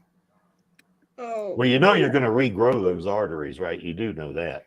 No, you don't regrow them. Yeah, you do. Don't you regrow arteries? I mean, or at least not regrow them, but doesn't what surrounds them kind of takes the load and maybe expands or whatever? Well, basically, what they go hunting for is what they call spares. So there's parts of the body where you have multiple tracts, be it arteries or veins, and that's the ones that they target for the bypasses. So the one in my left arm, there's basically two arteries that run down there to your hand, and they take one of them. So the other one takes over the load. Whoa. It's like having two kidneys. You can lose a kidney and you're still okay because you've got two kidneys. And it's just like that. Yeah, I mean the spots in my leg where they took veins, there's multiple veins. So theoretically, it should still be okay. But because I already had bad venous return, my left leg was all swollen when I came out of post-op, and it took a couple of weeks for it to settle down. But it's still very sore. Yeah, I don't think my dad had bad venous return. I think he was, but they ruled out angioplasty for you, right? They did. They went in with they did an angiogram and they just basically went, nope, not going to work. There's just too much. Yeah, it's because I'm diabetic. Yeah. All right. Yeah. Well, anyway, Maxie, like I say, you probably saw my DM there in the group chat, but we missed you a lot, bud. Yeah, I've been listening to you guys, but it's not an easy thing to recover from open heart surgery, so it's taken me a while to get my strength back. I'm sure. I'm still not 100%, but I'm here. I wanted to stick my head in and say, this week's been interesting. Yeah. Well, next week we're going to do the Sonic Finger on Radio Chaos, aren't we? You're going to be here for that, right? Yeah, I'm going to be here for that one. Nice. No worries about that. Yeah. Yeah, that's going to be cool. We'll have to have like a in-stream mini party for Maxie returning. So, oh no, I plan to be on tomorrow, but I'm just not going to host because I don't have enough get up and go to host yet. But hopefully the following week I'll be good. I'll be back in the chair. So, well, let me go back to this slide here, Maxie. God, Gary, you dumbass. There we go. One of the things a couple of things we talked about was what's your favorite body? And I know what your favorite body is. But what is it about Alita that you like the most? Now, most of us said her not being a superhero, although she has superhero level ability, and that perseverance and determination. And of course, Angelus chimed in from the chat. The uwu was his thing. Yeah. So yeah. So, I think that most of the hosts on these live streams are well known for their proclivities, so you don't really even need to ask. Yes. Yeah, I know for you it's going to be the motorball body for sure. You know. Ding. Yeah, ding dong. Yeah, we got it. Yeah. Correcto. Yeah, perseverance. Yeah. If I have to say one thing about Alita that motivates me, it's perseverance, and that's one thing that I needed in the last month. It's a bit shocking when you have a heart attack driving your son home from school one afternoon, and you have to pull into the hospital and nearly collapse in the foyer. But oh shit! Oh, yeah, no, it was not much fun. But yeah, perseverance. I mean, I suddenly had to go a month without my family and my kiddies, and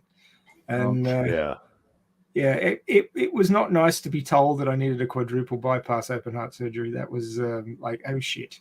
Yeah.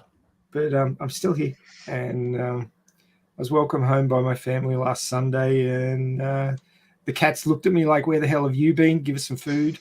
Yes. Oh, is Dora, nice to hear Dora's okay. Yeah. Yeah. but yeah, my cat, our cats have the same name. That's interesting. Kitty, right? Dora. Yeah. Oh, okay. No, I named my cat Dora because she was when you go to the shelter to rescue a cat, they have them all up in cages. And you get them out and you go into a side room and just play with them a bit to see what their demeanor's like. And she was this tiny little thing. She was so small. She must have been the runt of the litter. And she's like climbing all over everything. She's like all over the place. And I thought, she's like exploring everything. And I went, Dora the Explorer. Her name's Dora. There you go. At the time, I didn't even think to call her Alita, but or Gally, but it wasn't in my head at that point. But I called her Dora, and then she just like once she came home, she just started eating like to make up for being the runt, and now she's got like this delicate little face and this she's chubby little body, but she's a beautiful cat. She's a little bit she's very anxious, so. Since I've come home, she doesn't want to leave my side. She sleeps next to me every night, and if I'm lying down on the couch, she'll come and snuggle up next to me, or if I'm at my desk, she'll come and curl up next to my keyboard. She just doesn't want to leave me alone. So yeah, she's a sweetie. She keeps me going. And animals are extremely. I mean, they're a lot more to animals than people give them credit for. I think, I think they're more intelligent than people think they are, and I think in a lot of ways they have some level of sentience to them. That's my opinion anyway. Yeah. So, yeah, I know my dog Solly. I know he had, at least 60 words in his vocabulary. I could tell him stuff. That's pretty good. He knew what I was. Yeah, actually, yeah. Matter of fact, well, I'm not going to bore you too many with stories of him, but since we're talking about the animals. I remember me and my second wife we were on the back deck, and she was in the kind of the swing, and I'd come down from work because I was doing work from home, and I'm sitting there and we're just kind of talking, and Solly was playing with this tennis ball, one of the tennis balls I had when I used to play tennis, and he was playing with it. and he lost control of it, and it went and fell off this deck, and it kind of rolled all the way back. You know, at my house in North Carolina, it's, you know, it's kind of, the deck is like 15 feet off the ground. It rolled all the way off, you know, and rolled way to the back of the property, you know, because it went down the stairs and just kind of rolled back there. And his head shot up. He just kind of looked at us. And I said, well, go get it. And he ran all the way around another way. He didn't go down the stairs because it's kind of treacherous, but he ran all the way around, way to the back of the property, got the ball, came all the way back around and sat in front of us and dropped the ball right in front of us. And we went, holy crap. Did you just see that? You know, it's like talking to a human, you know, talking to a kid, go get the ball. You know, he did that. So anyway. Yeah, I've seen other dogs do that. Especially what are the ones that they use for guide dogs? Oh yeah, the German Shepherds. No, well, they do use some. It's well, not they German do use Shepherd. some of them, but yeah. There's another one. They're sort of like a tan brown color mostly, but you can get chocolate brown ones as well. I can't think of the species of dog, but yeah, they're really intelligent. Like they will recognize verbal cues. I mean, even if they don't understand what the word means, they understand. Well, they don't understand the word in the meaning of a word, but they understand the sound as being what you intend through golden retriever. That's them. Yeah. Thanks. Yeah, that's right. Yeah, Finn had guessed Doberman. I was gonna say. Oh gosh, now I can't think of the name. The dog is on the tip of my tongue. Now I can't remember it. So yeah. Anyway. Yeah, but they're really smart. Well, what do you think about Alita being either a waifu or a warrior or both? What do you think? She's a bit of everything. I think she's the full package. So. Yeah, she is.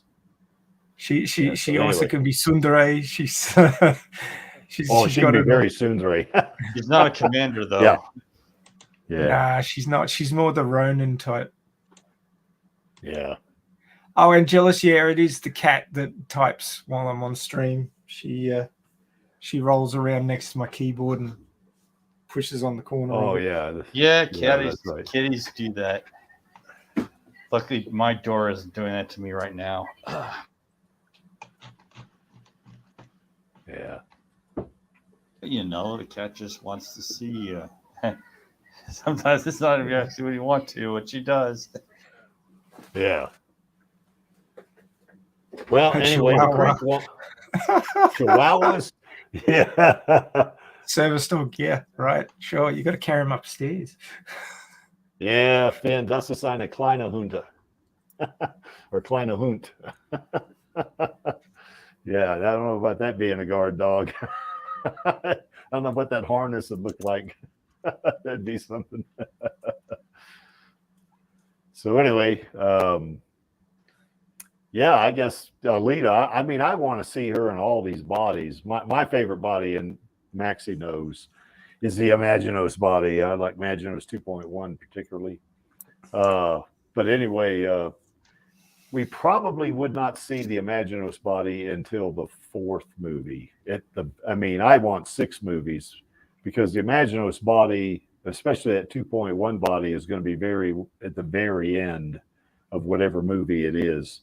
I don't think that we were talking about this just before you came on, Maxie. I don't think they'll have time to do like Imaginos 1.0, 2.0, 2.1, and maybe from the game 1.5. You know, if you count that, there's 4 Imaginos bodies. They're not going to, I don't see them doing that.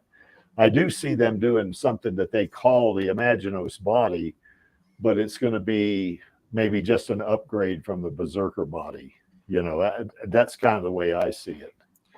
Well, if they follow the manga at all, the Berserker body is going to be long gone because it's going to be destroyed when she fights Circuit. So yeah, I mean, yeah.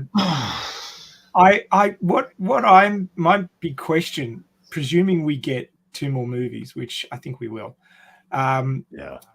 That will finish up the first manga, the first series. But the question is, how are they going to end it? Are they going to end it with the non-canon ending to sort of put a cap on it and say this is the end of the story? Or are they going to leave it open so they could do like an animated series of Last Order or something like that? Because I think an animated series of Last Order would be awesome. It'd be just like Dragon Ball. And I reckon a lot of people would come to the fandom if they did that. Well, we should. That's why we should do fan works, no matter sequel or not.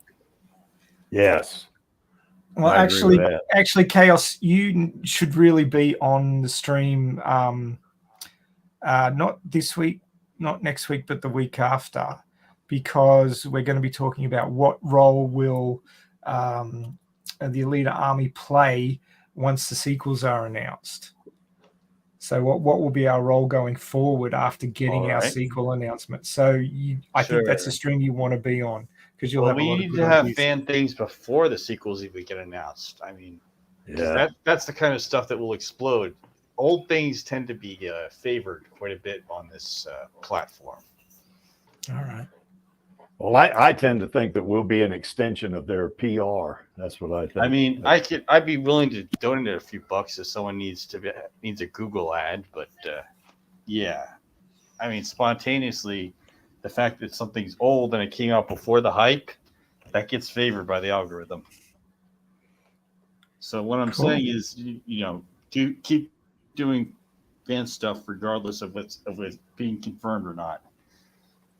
Yeah, I just wanted the fandom to have a bit of a think about it, because we've been focused on getting a sequel for 4 years now, and we need to change gears, and a lot of people have difficulty doing that if there's not some sort of conversation about it. So that's why I wanted to cover that topic. My motto is be prepared, and being prepared means just doing some fan things even before anything's announced. I'm going to finish writing script, but I'm going to have to do it in parts next, because my estimated data just for putting the stuff for a fan video together, and this isn't the audio, it's like 50 gigabytes. Yeah. Well, I do know when we started that Alita organization thing, there's only like 8 to 10 of us. That group of us can't do this by ourselves. I mean, there's just no way. No, I mean, we've got our job. We've got our job, and it's only done part time. So that's partially why some things I just can't do it all the time. If I could put out so many videos, I could, but other people need to do it. Okay, you've been doing a top job, mate. Keep it up. Well, thanks, yeah, Maxie. Absolutely. Absolutely. I'm near the end of writing that thing. There's 2 more chapters left. When it's ready, it's ready. You can't force these things when you've got the rest of your life to get on with as well. Yeah. Now this stream is not going to be on August the 5th, I hope. Yeah, Max, you just let me know. It should be all right. I got some bad news for you, I think. Oh crap! It is, huh? Oh no! You're going to be busy, Creaky. Yeah, I'm going to be defending my national championship in the bench press. That's what I'm going to be doing. So, maybe we can do a rearrangement then. No, that's all right. What we might do, it depends on when that is. If certainly if the competition is in the morning, then I might be able to make it. Oh no, it's the one before that. It's July 29. Excellent. Yeah, excellent. The August the 5th is back to the manga, so we'll be doing the start of the Zerkapan arc. Ah, nice. So you will be available. Haha. Yes, I will. Matter of fact, I'll be the stream manager. Well, there you go. Can't get away from Tony and I. Well, Tony and I have been kind of alternating up to that August the 5th, because I sent him a DM and said, hey, can we do it like this, because I'm not going to be here on August the 5th, and he said, yeah, no problem, so. If you go to the guest sign up sheet, go to the to any of the Radio Chaos live streams, there's a link in the bottom. Go to the sign up sheet and you can see the ones that we're talking about. So this week is July 15th. In the news is a sequel on the way. Next week is Sonic Finger, because I'm dying to do Sonic Finger, and I was going to do it when I had a heart attack. So we're going to get back onto that. And then on July 29th is How Will the Fandom's Role Change When the Sequel is Announced? So that's the one. That's the one that Creaky's keen on, and the one that I'd like to have Chaos join us on, so that we can have a good discussion about what we're going to do to make Alita 2 a roaring success, billion plus. Yeah. Well, on the roaring success, that one I'm keen on. I'm keen on all of the Radio Chaos streams, obviously, but that one of the things we could do is also do a little bit of a status of what we're doing, the Alita organization. You know, I mean, just kind of give them, you know, and then we put that out there, and that could maybe turn on some light bulbs and, you know, get the whole Alita army engaged. You know, that's kind of what would be neat. Yeah, well, I think there's going to be different levels of engagement with different people. Yeah. I mean, there's the you know, Alita's Praetorian, which is us, and then there's the people who, you know, were working for a couple of years and then sort of faded away, but will come back as soon as it's announced. And then there's the people who will wait till it's in the cinema and then go see it. So, you know, there's different levels of engagement. You know, people have, you know, different things going on in their lives, and they can't always be as engaged as we are. But basically, they're all part of the Alita army, and they're all important. And I appreciate every single person who loves Alita, whether they can be engaged or not. But if you can spare the time, you know, be there for Alita, and let's make this thing the best freaking sequel since Empire Strikes Back. I think Alita 2, I think it's going to make $1 billion at least. That's what I think. Yes, I agree. Because, I mean, because with Cameron taking a more, I guess you would say, direct hand in it, you know, Rodriguez still directs it, because I think that's one of the things about Cameron going to Texas to work on 2 and 3, you know. Yeah. I think that's a giveaway that he still wants Rodriguez to be involved, you know. Oh, definitely. Well, they can't really film it anywhere else, because probably Troublemaker's written into any sequels as the production company. I think that when he engaged Rodriguez, he engaged him for the long term. It wasn't a case of one and then I'll see what I think. It was a case of, well, you know, one in, all in, and you know, they spent all that money on Iron City. They weren't going to then film the sequel someplace else. So it's got to be filmed. They're not going to waste that.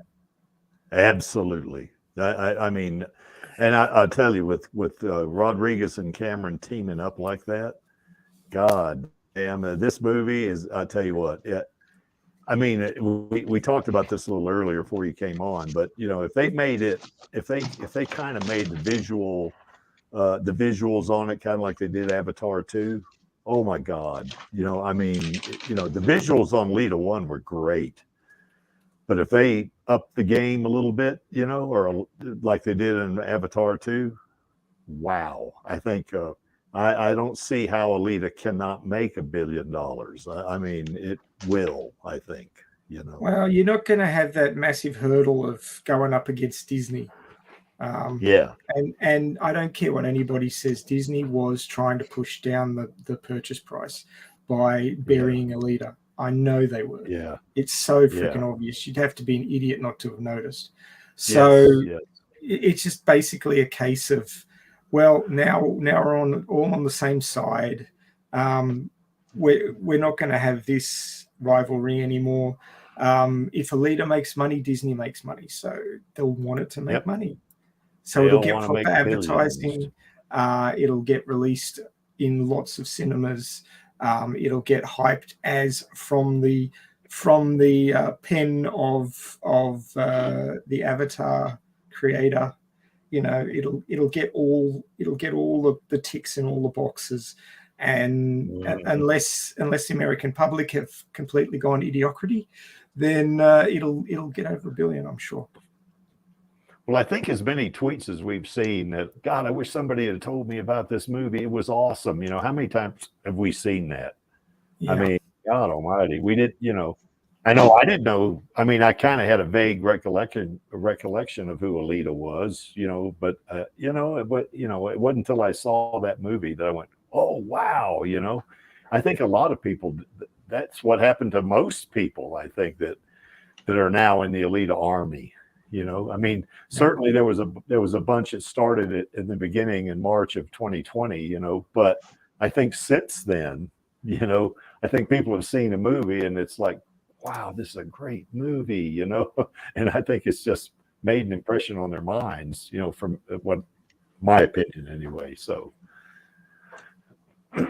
yeah, that sounds like a good thing. John Wick 2 levels of success, you know, I mean, they both had their dogs murdered. Mm-hmm. So, you know, they've got some brothership, you know, brother sistership there. So mm-hmm.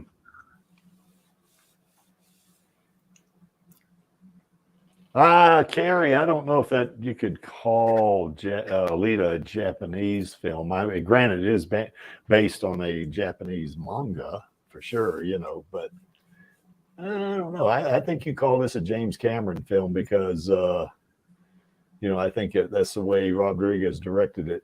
Yeah, don't ever kill the dog. I think that was one of the things that might have held the first movie back with them killing the dog, you know. And that's kind of, I mean, it held it back initially, not so much now, but what I think they could have done was that little vignette they had, you know, where the dog was a cyborg dog. Now, if they had put that in as a post-credit scene, man, that would have, I think, solved a lot. But they didn't want to do it because Marvel does that, you know, I think, you know, so.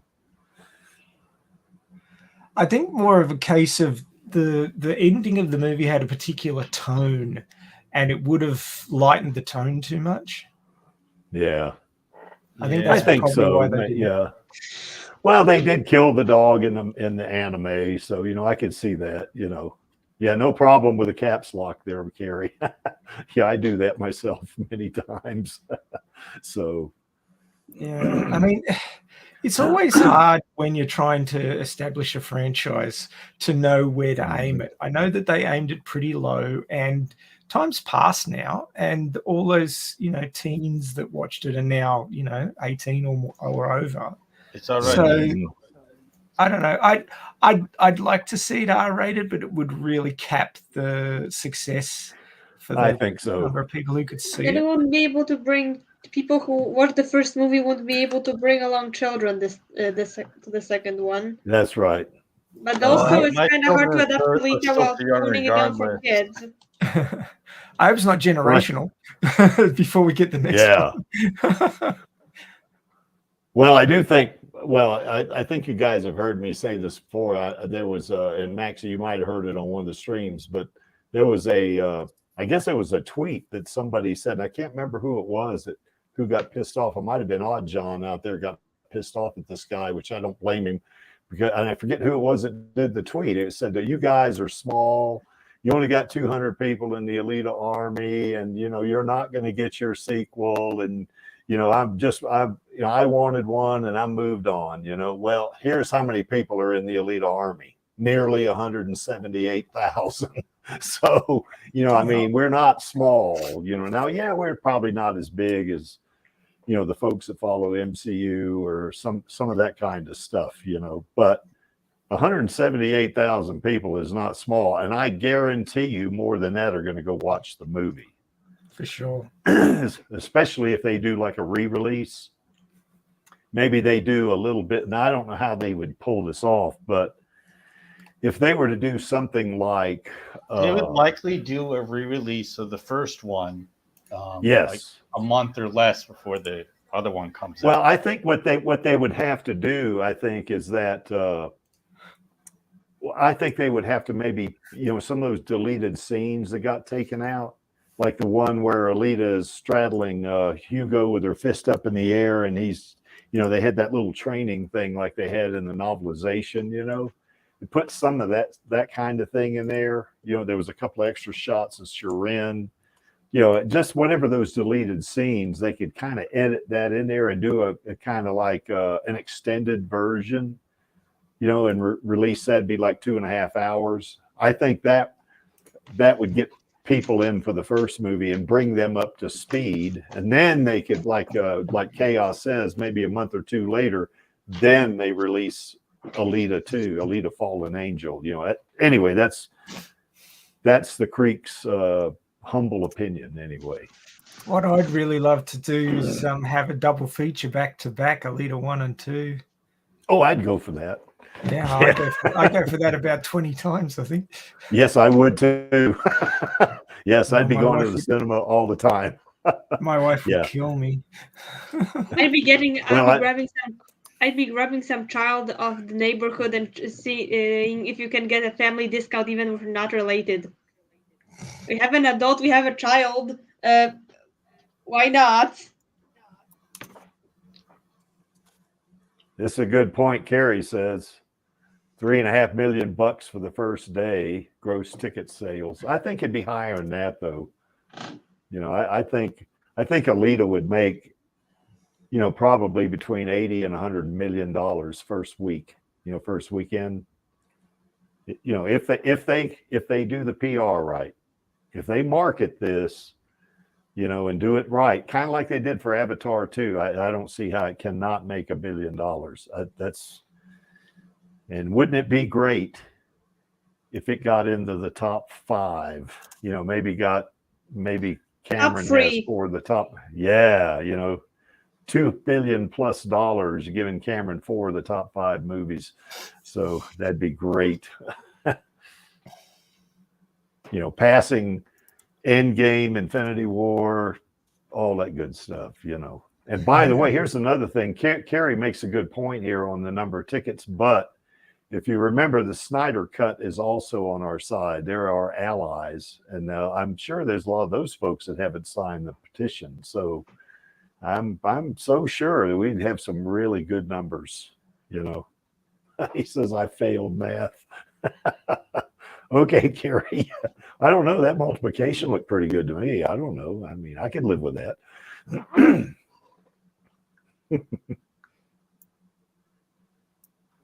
So anyway, the Creek wants to see all these bodies, but he's not going to get to see the Imaginos body certainly no sooner than movie 4, Alita 4. What would they call that? Alita Ascending Angel or something, you know, something like that, where she gets into the Zot, you know, and then we see the Imaginos body, you know. So, God, wouldn't it be great to see Rosa in the Imaginos body? Oh my God. Holy crap. That'd be awesome. Okay, you know, Creaky, breathe deeply. Breathe deeply. Yeah, I am. Hyperventilate. Yes. Get control of yourself now, Creaky. And remember, Creaky, this is your niece you're talking about. Yeah, but God, it would be great, though. I mean, Jesus. I mean, I can't see how they would not make money on these movies. They are going to make tons of money, you know. And they could follow this up with series. They could do a live action series. They could do an anime series, you know, an anime series around Mars Chronicle, a live action series, you know, just some of those side stories, you know, that Kishiro wrote, you know, do some of that. You know, I mean, God damn, they could make some money on this IP, I think. Oh, for sure. Yeah. All right. So anyway, I think we beat this thing up pretty good. Yeah, Angelus, he's having, I think he's getting a kick out of me here, I guess. Yeah, horny alert. Yeah, that's right. Absolutely. We'll send you to horny jail, Creaky. Yeah, I guess so. Yeah, they will. Yeah. So anyway, yeah, seeing our girl though in the Imaginos body, that'd cap it off for the Creek. You know, then I can surrender my immortality and I'd be happy, you know, something like that. Okay, enough of the creepiness here, Creek. So let's move on. I guess anything else about Alita and the sequels? And we're going to go into more detail on this tomorrow when we get on Radio Chaos. So, you know, it's a newsworthy item. But I did want to dovetail this into Radio Chaos. So well, it's going to be news, and more news tomorrow. Yes, yeah, that's right. Yes, Bob Iger does need he needs Alita to help get him out of this financial bind he's in. He definitely does. All right, so I guess, did we miss anything, you guys? Nope, you didn't even miss me. I'm here. That's right. Well, we did miss you, Maxie. God damn, we missed you, bud. We're happy. We are really happy that you came through this. That's for sure. Apologies for dropping off the earth. My had a good reason. My heart wasn't in it. Yeah, you had a pretty good excuse. Yeah, I think you did. I think you can't so. watch the Alita sequel if you're dead. That's true. Right. That's right. And you did say you refused to live in a world without an Alita sequel, so I did. Yeah, that worried me. I said, "Oh God, if it's necessary." If Maxie departs the planet, oh my God, maybe that means we're not going to get a sequel. Oof. But nope, still here. Yeah, it didn't happen. Yeah, still here. No, Excellent. I'll keep going even if someone's gone. Yes. No matter what.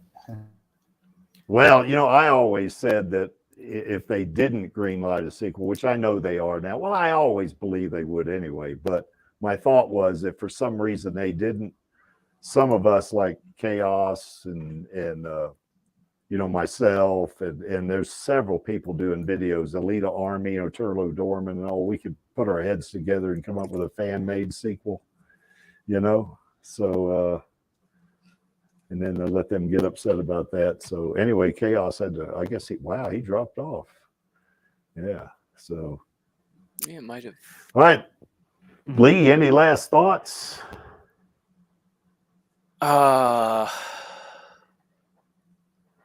Nothing really comes to mind, no. Cool. How about you, Channel? You got any last thoughts? Not really. I did fix some things in my story while we were talking, so that's good. Oh, nice. Oh. Yeah. Lee and I were having a chat on Discord about that the other day. Yep. Yeah, we chatted about that a little while there early on. Was that pre-stream, Lee, or was that early on in the stream? I don't remember. Pre-stream, I think. That was pre-stream. Yeah, I think so. Yeah. Did you solve your conundrum yet, or are you just on the way there? Yes, I have decided to go in a completely different direction as far as Alita and Jason's relationship, because before I was just shoehorning in this conflict between the two in their ideologies that didn't need to be there. And I realized that a little late, so I've got like 6 chapters to rewrite now. Oops. Oh gosh. Well, I mean, people can have a change of heart, you know. She could convince him, or he could convince her. That's the thing. The disagreement they were having was based on a premise that I basically forced, and it wasn't something that they needed to even have. Right. Yeah, By the way, that's one of the things that throws me a lot in storylines in movies is when something just looks really forced, like just and that's exactly what I was trying to avoid. And my girlfriend had been telling me that it seemed a little bit forced, but being the idiot I am, I completely just blew it off until I talked to you, and I was like, "Yeah, that's just not." Yeah, before oblivious harem protag. Yeah. Before I welcome Angelus to the stream at the very end, let me address what Odd John's got there. Odd John, you need to come on the stream occasionally. You used to come on the stream a lot, bub. But anyway, the Rosa's bus is coming to the Creek's house. I heard about that. Yeah. So anyway, we paid for it, you know, and I think Tony, you know, got that ball rolling. And then once that happened, then I sent them the money from you know, through PayPal, you know. So now, and you know, hey, we got a good deal on it, I think, you know. So but anyway, it's coming here, and you know, he's gonna, as soon as he gets a tracking number, he's gonna give it to me so I can make sure we, you know, get it tracked and everything. But I probably will get it within the next 2 weeks here, and then the idea then is to get it to Rosa, you know. So one of the things I'm going to do now, there's a letter that's, I think Tony's written, and a draft. So if anybody wants to get on there and read it, on Twitter, or it's on Google, actually, Google Docs. But you can go on there and read that thing and kind of, make some suggestions and stuff like that. So, and I read it, and it's touching. I think Tony did a good job writing it. So hopefully Rosa will see that and say, "Oh, I gotta have that bust," now. So I think that's kind of the way I took it. When I read if we it, can just get past the gatekeepers, bloody hell. Well, that's just it. So, but anyway, I got some email addresses and some other snail mail addresses, that I can write to and just see if we can get through. I don't. Anyway, maybe hey, Angelus. Have you got the official bit working yet, like the LLC or whatever? We're still doing not yet. We still got the old DBA going off of my company, right. But we've had like 3 meetings or so, or 4 maybe, and it's kind of hard to get people together because all the time zones. It's like herding cats, Yeah. And all about herding cats, Maxie. Oh God, so, I do. Yeah. Look, once you got that official bit going, you might get a little bit more traction. That's all I'm saying. Yeah, I think so. Well, it's official now. I mean, it's a registered company, but it's not an LLC, like you say. Yeah. So, but anyway, we're going to do that, because I think it's better to have it as an LLC as opposed to like a subsidy company off my company, So I think it worked better. So anyway, hoka hey, mate. Angelus. Yeah, stream wouldn't be the same without 2 Aussies on it, would it? How you doing, broski? Pretty good. There Only because I can't seem to have the sound activated for videos. In the lead up to tomorrow's stream, can you play the video in your Discord DM, I believe? Oh, yeah. How long is the video? About 30 seconds. Oh shit, we can upload that to StreamYard here, and I could play it from StreamYard if you want to do it on the. That'd be less laggy. Whichever works. Yeah. And like I said, it's the lead up into tomorrow, in the sense that it provides a context of the elitist equals from a different angle. But when you see it, you'll know what I mean. Well, you want me to play it now? Where is it? Can I download it or what? It's on Discord DM at the moment, but I see if I can put it on. Yeah, I don't think I can put it download DM too. You might need to chuck it into Google Drive and give it Google Drive it. Google Drive would be better. Yeah, if you can put it on there, I can get to it, and we can play. I wonder if I can do that. Google. Yeah. Did Channel have any last comments? I think Angelus arrived just as she was about to. Oh yeah, I asked her and she said no. But Channel, do you have any last comments? No, not. I mean, even if I do, the next stream is tomorrow. I can just say it then. Okay. Well, I'm gonna be the stream manager. I'll send you a link. I guess I can send you a link. Are you on Twitter, Channel? No. Okay. I got to figure out a way to get you a link then. Are you on Discord? She's on Discord. Okay, I'll see what I can do there. Then. I can drop her a link when I get it from you, Creaky. Okay. All right, I'll do that then. I'll send it to you. I'll sort that out for you, Channel. Make sure you get it. Okay. Well, I got to put the link in the Radio Chaos group chat anyway, because sometimes I forget that. Like, and I get like 10 minutes. Radio Chaos Discord anyway, so that link could be there. So, Finn's saying it's Rosa's birthday. Is that right? Yeah, that's Sunday, and we did have a little bit of a happy birthday Rosa thing at the beginning of the stream. So that's Monday for us, but we'll be celebrating Rosa's birthday tomorrow. That's because you're in the future there, Angelus. Yeah. So I need that lotto numbers thing worked. You got it on the have you got it on Google Docs yet, Angelus?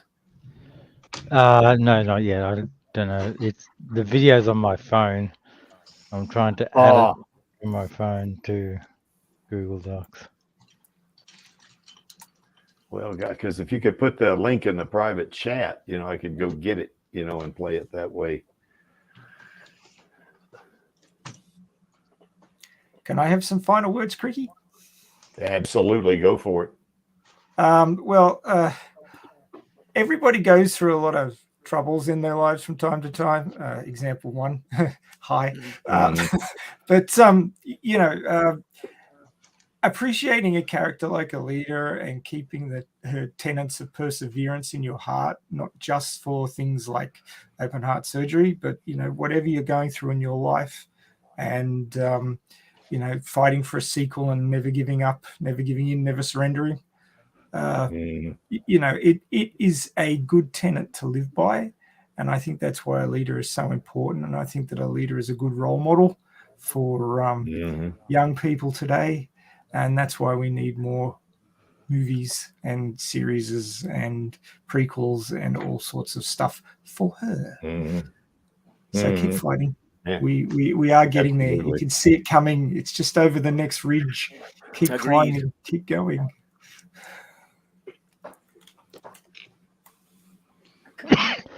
Okay. well, Angelus. Yeah, Gesundheit, Angelus. No dying on stream, Angelus. Yeah, that's right. Don't cough up a fur ball, Angelus. So, what have you been licking, Angelus? And you too, channel. Golly, yeah, it must be a computer virus going around. Do not make me cough. I'm not allowed to cough heavily for another 2 weeks. Oof. Yes. Yeah, that would hurt. When they do open heart surgery, they cut down the middle of the bone across your chest. They split the sternum and pull your rib cage open. So no dad jokes either. They call it a stenectomy. And not only do I have a big zipper down there, big scar, but I've got to hold a rolled up towel to my chest every time I've got a cough. So I managed to get by 2 weeks without needing to sneeze. Then I sneezed the other day. Oh my God, it was not fun. Let me say, Danke schön, Finn. Ich spreche nur ein bisschen Deutsch, aber was ich spreche, spreche nicht so schlecht. So. Gesundheit. All right. Yeah. Finn understood me, I think, even with my southern accent. So, Angelus, have you got it yet? Well, I guess you want to just wait and let's play it tomorrow. Yeah. Right, okay, yeah, I'll put it in there for tomorrow. My son, just as an aside, my son's a geography nerd, and he absolutely schooled me the other day because I thought Arkansas was up somewhere around Colorado, and he said, "Oh, it's down near Louisiana," and I'm like, "Is it?" Yeah. Shit, I didn't realize it was that south. Yeah, so it's just north of Louisiana. It's a state bordering it. So Arkansas is actually in the Confederacy, isn't it? Yes, it was. Yeah. Yep. So was North Carolina, but now the Creek is a resident of Colorado. So, I still retained my house over there, but I got tired of driving cross country to get my car registered. So, I said, "What the hell? I'll just do it here." So, Yeah, I had no idea Arkansas was so south. I had some idea that it was way further north. Oh yeah. Yeah, it's pretty far south. So I joined the southern boy. Yeah, well, if you think of Texas, where Texas is. Yeah. Arkansas is kind of catty corner northeast from Texas, Yeah. And it borders Oklahoma. So I don't know how I went 53 years not understanding where Arkansas was. Well, how can an Aussie shouldn't have to remember what states in the U.S. are? There's only one state I'm concerned with, and that's Austin, Texas. Yes. Well, that's a town in a state, anyway. Yeah, it is. Yeah, Austin, Texas. I'll be learning all sorts of stuff about the U.S. because my son's a geography nerd now. He used to be a space nerd, but now he's a geography nerd. So, wow, he's watching all these YouTube videos about, flags, all the state flags and rating them and all this sort of stuff. It's kind of cool. Yeah, Finn, Nashville is eine große Stadt in Tennessee. So it's at the eastern or western end of Tennessee. Oh, Nashville. No, I was thinking of Memphis. Nashville is in about the middle of Tennessee. So, yep. And where's Tennessee located? What other states are around it? Well, Tennessee borders. It kind of runs across the top of. It borders North Carolina, Georgia, Alabama, and Mississippi. It kind of like sits on top of them, you know, sort of. It's kind of North Carolina. Yeah, it's kind of mid height. Yeah. Yes, yeah, for sure. One of these days we have to have some geography here on about Australia, you know, about Queensland. Okay, so there's a green bit down one side, and there's a little green blob on the bottom left-hand corner, and there's a green island on the bottom, and the rest is desert. Okay, that's all you need to know. Well, the Northern Territory is mostly desert too, isn't it? Yeah, deserts and swamps. Yeah. And that Queensland is the state of origin supremacy. Yeah. I can't argue that, so we'll just move on. Well, let's not forget Dizzy now. There's also Tassie, you know, so you know. Oh, Tasmania's beautiful. I went there for my honeymoon. Yeah. I got on. I guess there's this thing on Oculus called. I guess it's Wander. It's an app, and I went. I went to Hobart in Tassie, and I kind of just looked around. You know, it's kind of neat. You know. It's not like you're walking downtown, but you know they have several shots, and it's kind of like Google Maps, you know, where you go to the street view, you know, and you can, it's pretty. I did that on Brisbane and Sydney too, by the way. So you know, anyway, it was pretty cool. I like playing with that. So anyway, it's amazing the amount of information we have these days. Yeah, it is. No, they have these markets down in Hobart, and just the local delicacies that you can get there are just amazing. Cheeses and wines and I did see a lot of those. Like they're like delis, aren't they? Sort of. Sort of. They're sort of pop-up stalls, and the stuff that they had there was just amazing. Cured meats and just fantastic stuff.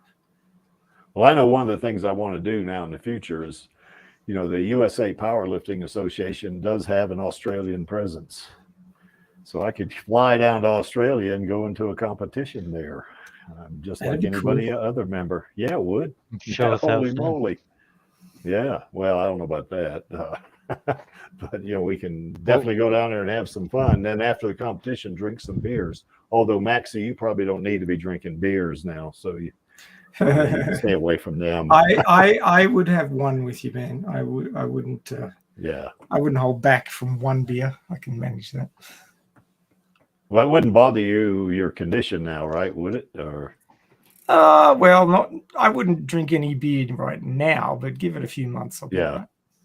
Yeah. All right. So Finn, you are stand jealous, but I have actually encountered a funnel web spider, and it was fucking scary. Those things are creepy as they're all black and glistening, and this one was slightly bigger than the size of my hand, I took a photo of it and then I ran away. Well, I guess if I come to Australia, I'm gonna bring a can of Raid with me. Can of Raid. You're gonna need a 4-wheel drive with a trailer with a tank on it for Raid if you want to give it all. So you want to kill it, you got to have what are those damn flamethrowers, I guess. if you come visit me at my home, Creaky, I will take you up to the local fauna park. It's called now what is it called?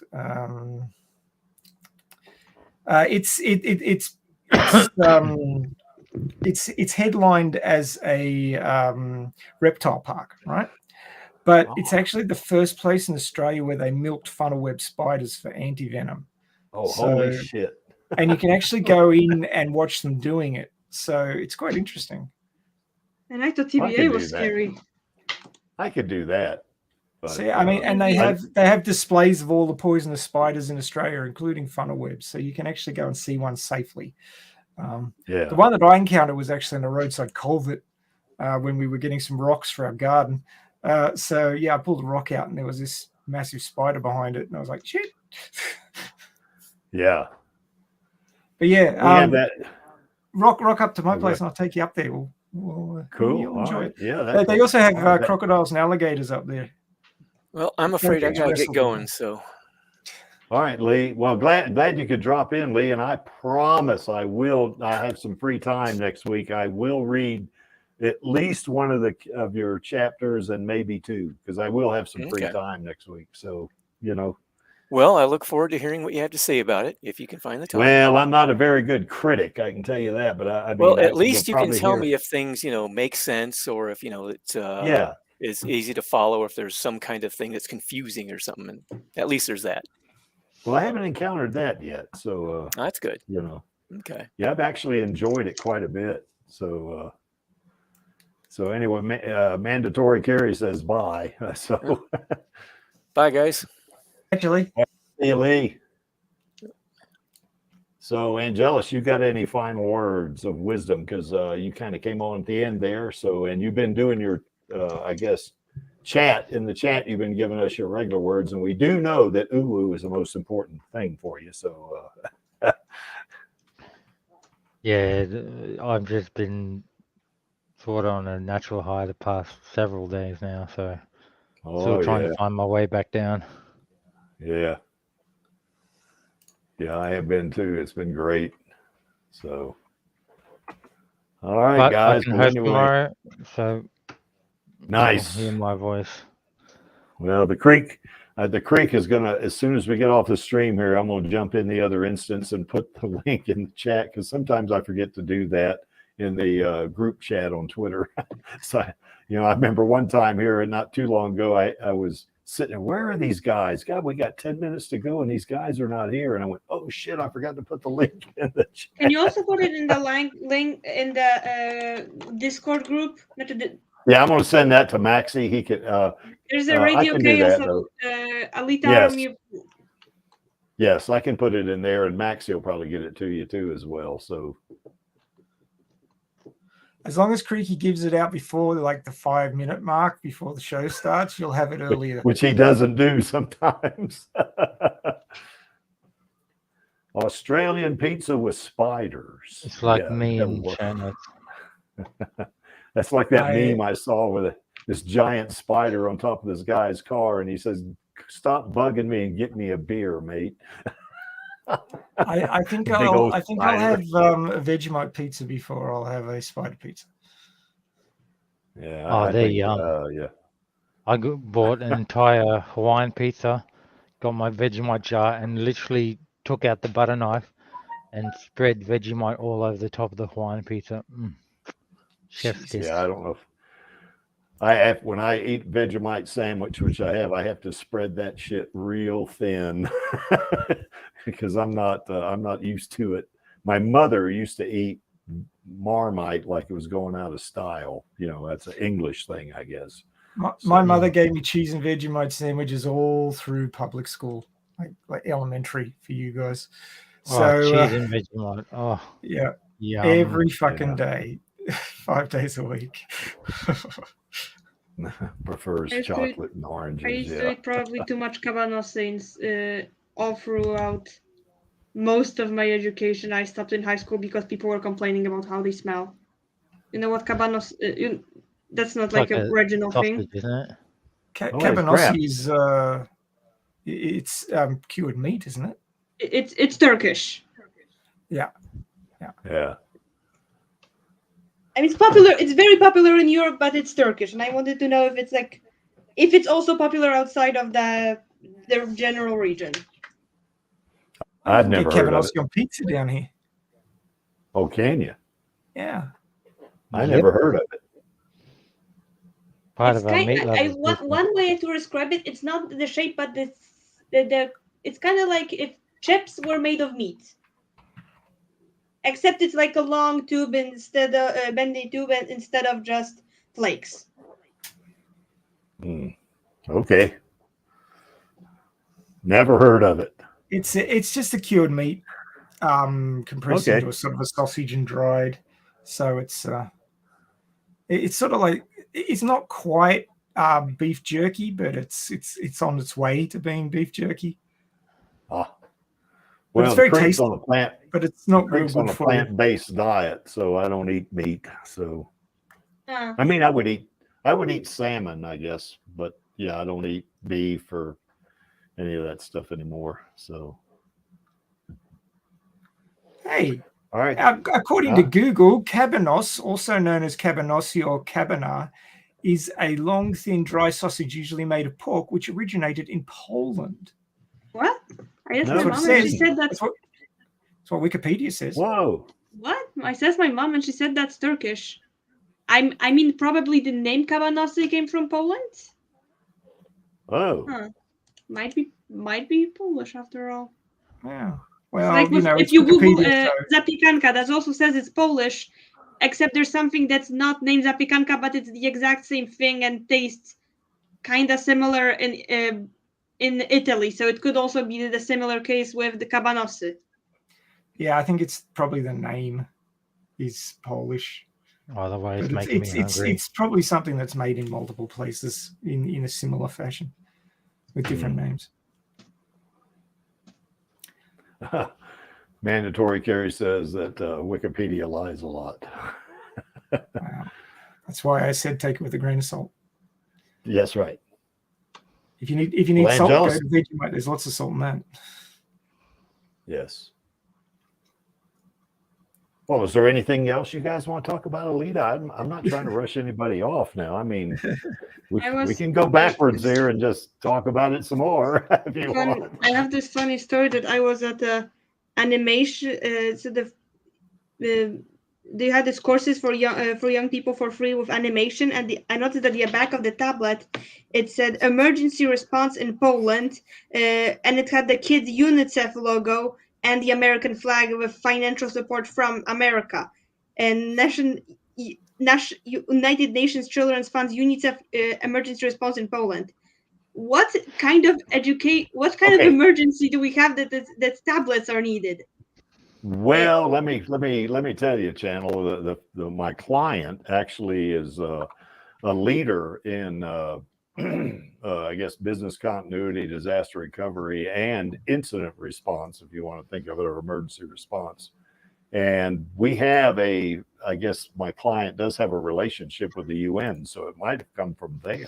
And really what it is, it's not so much it maybe is not an actual incident, but it might be something that they're trying to teach, somewhere, I guess. Because I asked the group out loud, and one of the girls just said Czarnek. Another, that's our Minister of Education. Another one, just the general situation of our education system is already an emergency situation that UNICEF has to get involved in. Yeah, then that's not it then. So, okay. It's probably going to be one subject that all hunter warriors will fail in high school, and that's English.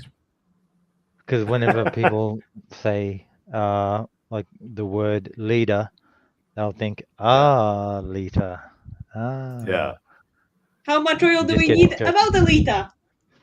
Or the president is Alita, the leader. Yes. I thought ethics, because some schools make you take ethics as a subject. They're not passing that one. That's right. How much milk do we have daily? A liter. Yes. Well, English does have a lot of ambiguity in it, doesn't it? For sure. It's not bad if you've seen French. Yeah. Because English, I think it's kind of weird in English that it doesn't have any weird special signs that English invented for its own purposes. Because if you look at the other languages, a lot of languages have special signs. Like Czech has a bunch of weird chiji. Polish has a bunch of chiji. French has cd. German has umlaut. English doesn't have any weird signs that aren't already in the Latin alphabet. Well, we just can't spell to save ourselves. That's right.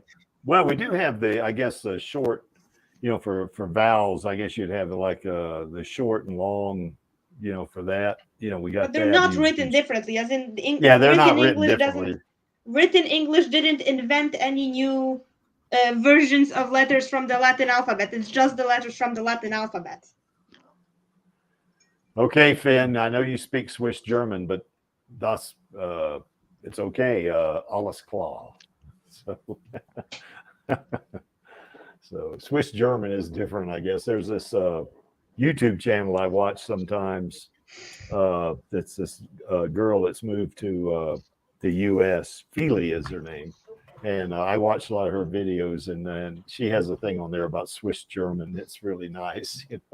It's a lot different, than Swiss German is. And Finn would agree with me. It is a little bit different, but there's other kinds of German. There's there's a version of German that's in Texas and in Pennsylvania. They have versions of German there. So yeah, Swiss German is very funny. He says, yeah. I only know how to speak High German. I don't know any dialects. I have some friends in Bavaria. They speak Bayerisch is what it's called, and it's a very it's real. Bayerisch is not a real language, or Swiss German's not a real language. I guess is what you're saying, Finn, right? So, well, it's German. Come on. There are regional languages in Poland that can't really decide if they're being German or Polish. Oh my God! You go around here in the U.S., the accents. I'm not talking about the accents. The entire words are different. Well, yeah. Grammar's different. But you go around the U.S. and you talk to some people, man, and you're like, what the hell? They got this really thick accent. I remember one time I was in England and we drove up the M1, I guess it was, and we'd gone to Scotland. And it was me and my first wife, I guess. We were there with my late parents. But anyway, we went to Edinburgh, and my mother asked me to go over and ask this guy that we had stopped at a service station, and she said, ask him where this bed and breakfast place is, because we had a reservation there, So I go over and ask this guy, and he was speaking English, but I could not understand a single word he said. I had no clue what he was saying, and I asked him to repeat it real slow, and it was like, okay, it's slower. I don't know what he said. So my mother goes over there, and she comes back in about a minute, and she understood everything he said, because she's kind of Cockney, is what she was. And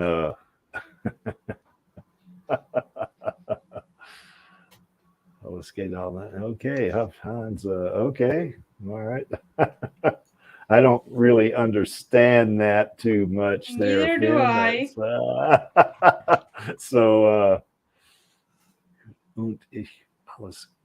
it looks like you misspelled goot there. You got an E in front of the T there, bub. So anyway. So Scots can get very hard. It's very difficult to understand them, for sure. And I don't know what this is, channel. What is that? What are you saying there? Comprise.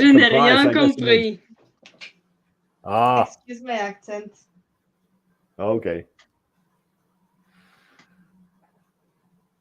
Well, we've been going for over 2.5 hours. Anybody got any other thing they want to bring up? We can stay on. I don't care. If you all want to keep going. I can talk about Alita for hours. Oh, it's what time there? Oh, it's 2:30. It's 2:30 a.m. Oh, holy crap! There, channel. No, I guess I was almost falling asleep halfway through. I'm awake now. I'm actually a bit of a free agent these days, because I've just got to rest up. So I get grumped at for sitting in this chair too long. But other than that, do you still have to work on your wife's, I guess, the community marketplace thing on Facebook, or what? Yeah, I'm just not doing anything physical at the moment. I'm taking queries and talking to people. Oh, that's good. Well, Maxie, it's good you got through that because I'm telling you, my dad, he went through it twice and he lived for 30 years. So after that, Yeah. so Well, you know, he's hoping that I can swing it at least half that long. You could. I need to be around long enough to see all the sequels. Damn it! Oh, absolutely, yeah, absolutely, yeah. All right, well, I guess we kind of beat it up enough, and I know channel's approaching 3 p.m. there or 3 a.m. I mean, you can always go on without me. I know.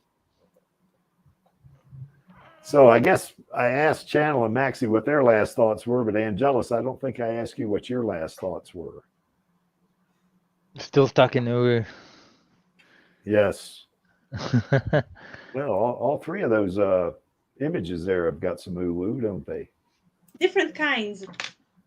Yeah. Well, as you can see there in that middle panel, Alita does love her Uncle Creek. That's for sure. And she's going to love him a lot more because we're getting the sequel, and Uncle Creek's going to go see it about 10 times.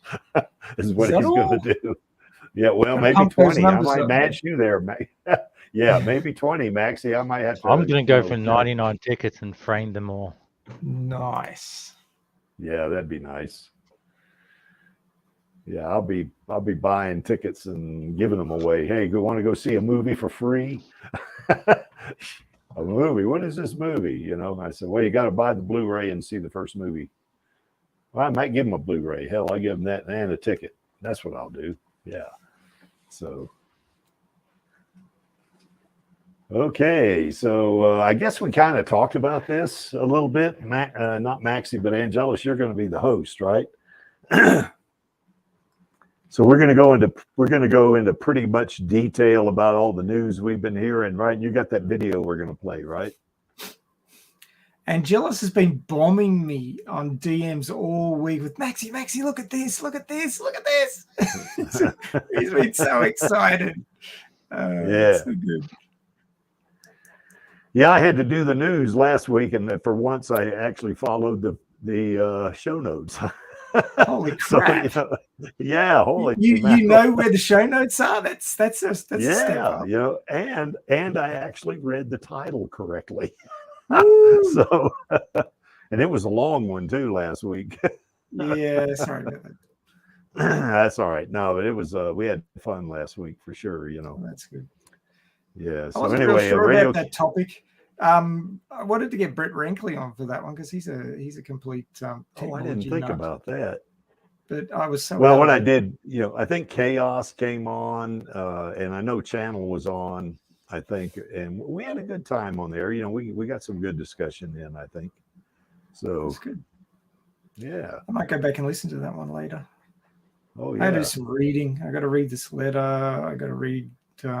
Start reading Lee's story. Yeah. I got to read some stuff for Science Fiction Remnant. Well, I think Carrie, I think you're as surprised as Maxie was that I actually followed the directions. So yeah. So yeah, that's right. Yeah, I did. So as opposed to winging it like I do on this stream, you know. So anyway. Yeah. Well, it doesn't seem to hold you back at all. No, I don't.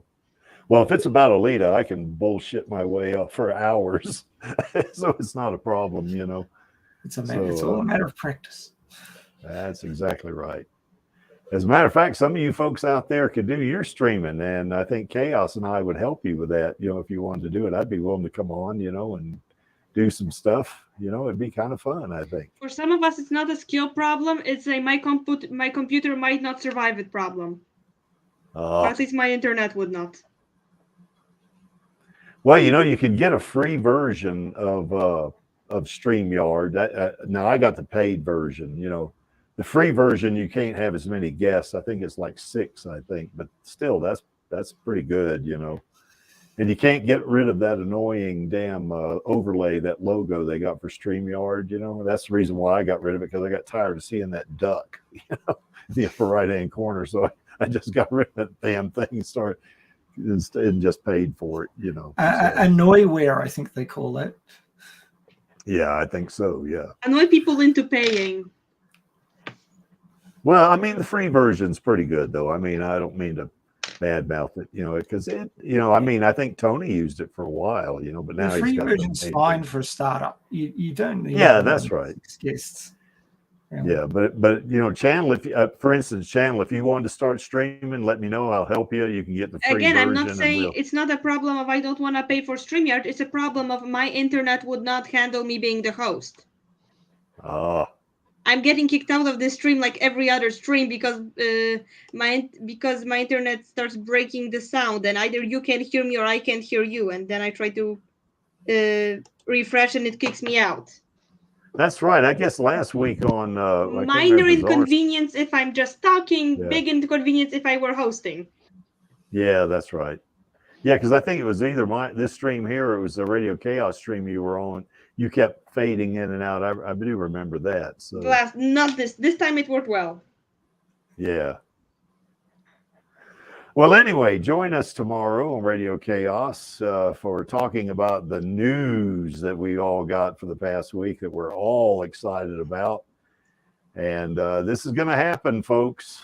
And, here in about 3 weeks, or is it 3 weeks or 2 weeks there, I guess, Maxie, we're going to talk about, now we have talked on this stream about what the Alita Army can do, but we're really going to nail it 2 weeks from today, or 2 weeks, 3 weeks. Yeah. From today, I guess we're going to really, not today, but tomorrow. We are going to really, 2 weeks from tomorrow. We're going to 3 weeks from tomorrow, you're defending your championship. Yeah, that's right. 3 weeks from tomorrow. That's right. And that's going to be in Scottsdale, Arizona. It's going to be hot as hell down there, but that's the way it works. So, middle of summer, Jesus. Yes. I hope it's air conditioned. That's probably going to be like, probably 95 degrees Fahrenheit. What is that? 35 or 33, I guess. Celsius, maybe. I don't know, something like that. Anyway, it's going to be hot. Do they spray the air to increase the humidity? Because Arizona would be pretty dry, wouldn't it? Like dry heat. Well, no, they'll have in the event center. It's going to be air conditioned, so it's not. But I mean, even air conditioning can dry the air out, and if you're competing, you don't want the air too dry. Yeah, well, I stay hydrated when I compete. I don't, so it doesn't bother me that much. I know in Las Vegas, outside was pretty hot. When we were there, and I didn't have any issue because I just drank a lot of water. So. Of course, it makes it tough if you want to go to the bathroom now, but or the loo, as they would say. So, okay, so join us next week, tomorrow, rather, for Radio Chaos. In the news, it will be an interesting discussion because I think some people will land on one side of the fence, and other people will be more cautiously optimistic. So. Well, I'm one of those cautiously optimistic. I mean, I'm very, very confident we're going to get it, but it's still not a green light announcement. It's all or nothing for me. Yeah, it's who I am. Yeah, I hear you. Yeah, I get it. All right, folks. So anyway, here's our queen right here, and. She's great, man. She brought Alita to life. She's #1 in the Creeks book in terms of being an actress or actor, Maxie. And of course, just shout outs to El Lamont and Jesse Fisher there. They were great. They brought Screwhead to life, and we want them in the sequel too, by the way. I intend to write a letter, to somebody to say, hey, bring Screwhead back. We want these two ladies in there, And, as I always say every week, it sure don't hurt that these ladies are great. It sure don't hurt that they're pretty. That's for sure, So, all right. Why is this image here? Well, that image is there because the Creek likes it and he's running the stream. And to paraphrase Grishka, I'm only here for our girl and the Alita Army. And of course, all of us in the Alita Army are only here for our girl. Yeah. All right. Any last thoughts? Anybody? Happy birthday, Rosa. Absolutely. Yeah, she's great, man. She's going to do good in that movie, in that Captain America 4. I just know it. She's going to knock that out of the park, and Disney's going to say, "Holy crap, we got to get her in front of the audience again, or the public." Oh, we got this Alita happy thing. birthday, because I missed the happy birthday segment. Let us hear it at some point. Well, I said we weren't going to sing happy birthday. Now, we're not going to do that. You don't want to hear me sing, I don't think. All right, folks. I guess that being said, I guess the last thing to do is a call to action. And that would be on my count of 3. 1, 2, 3. Film those baby. baby. And we will see you next week on the Alita live stream, and we will see you tomorrow on Radio Chaos. Bye. Bye. Ciao. What's up, Alita Army? This is Hot Toys Alita, and I hope you enjoyed this week's Alita live stream. Please join my Uncle Creek, Angelus, and our other guests for next week's show. Remember, I do not stand by in the presence of evil, and film those sequels, baby. See you next time.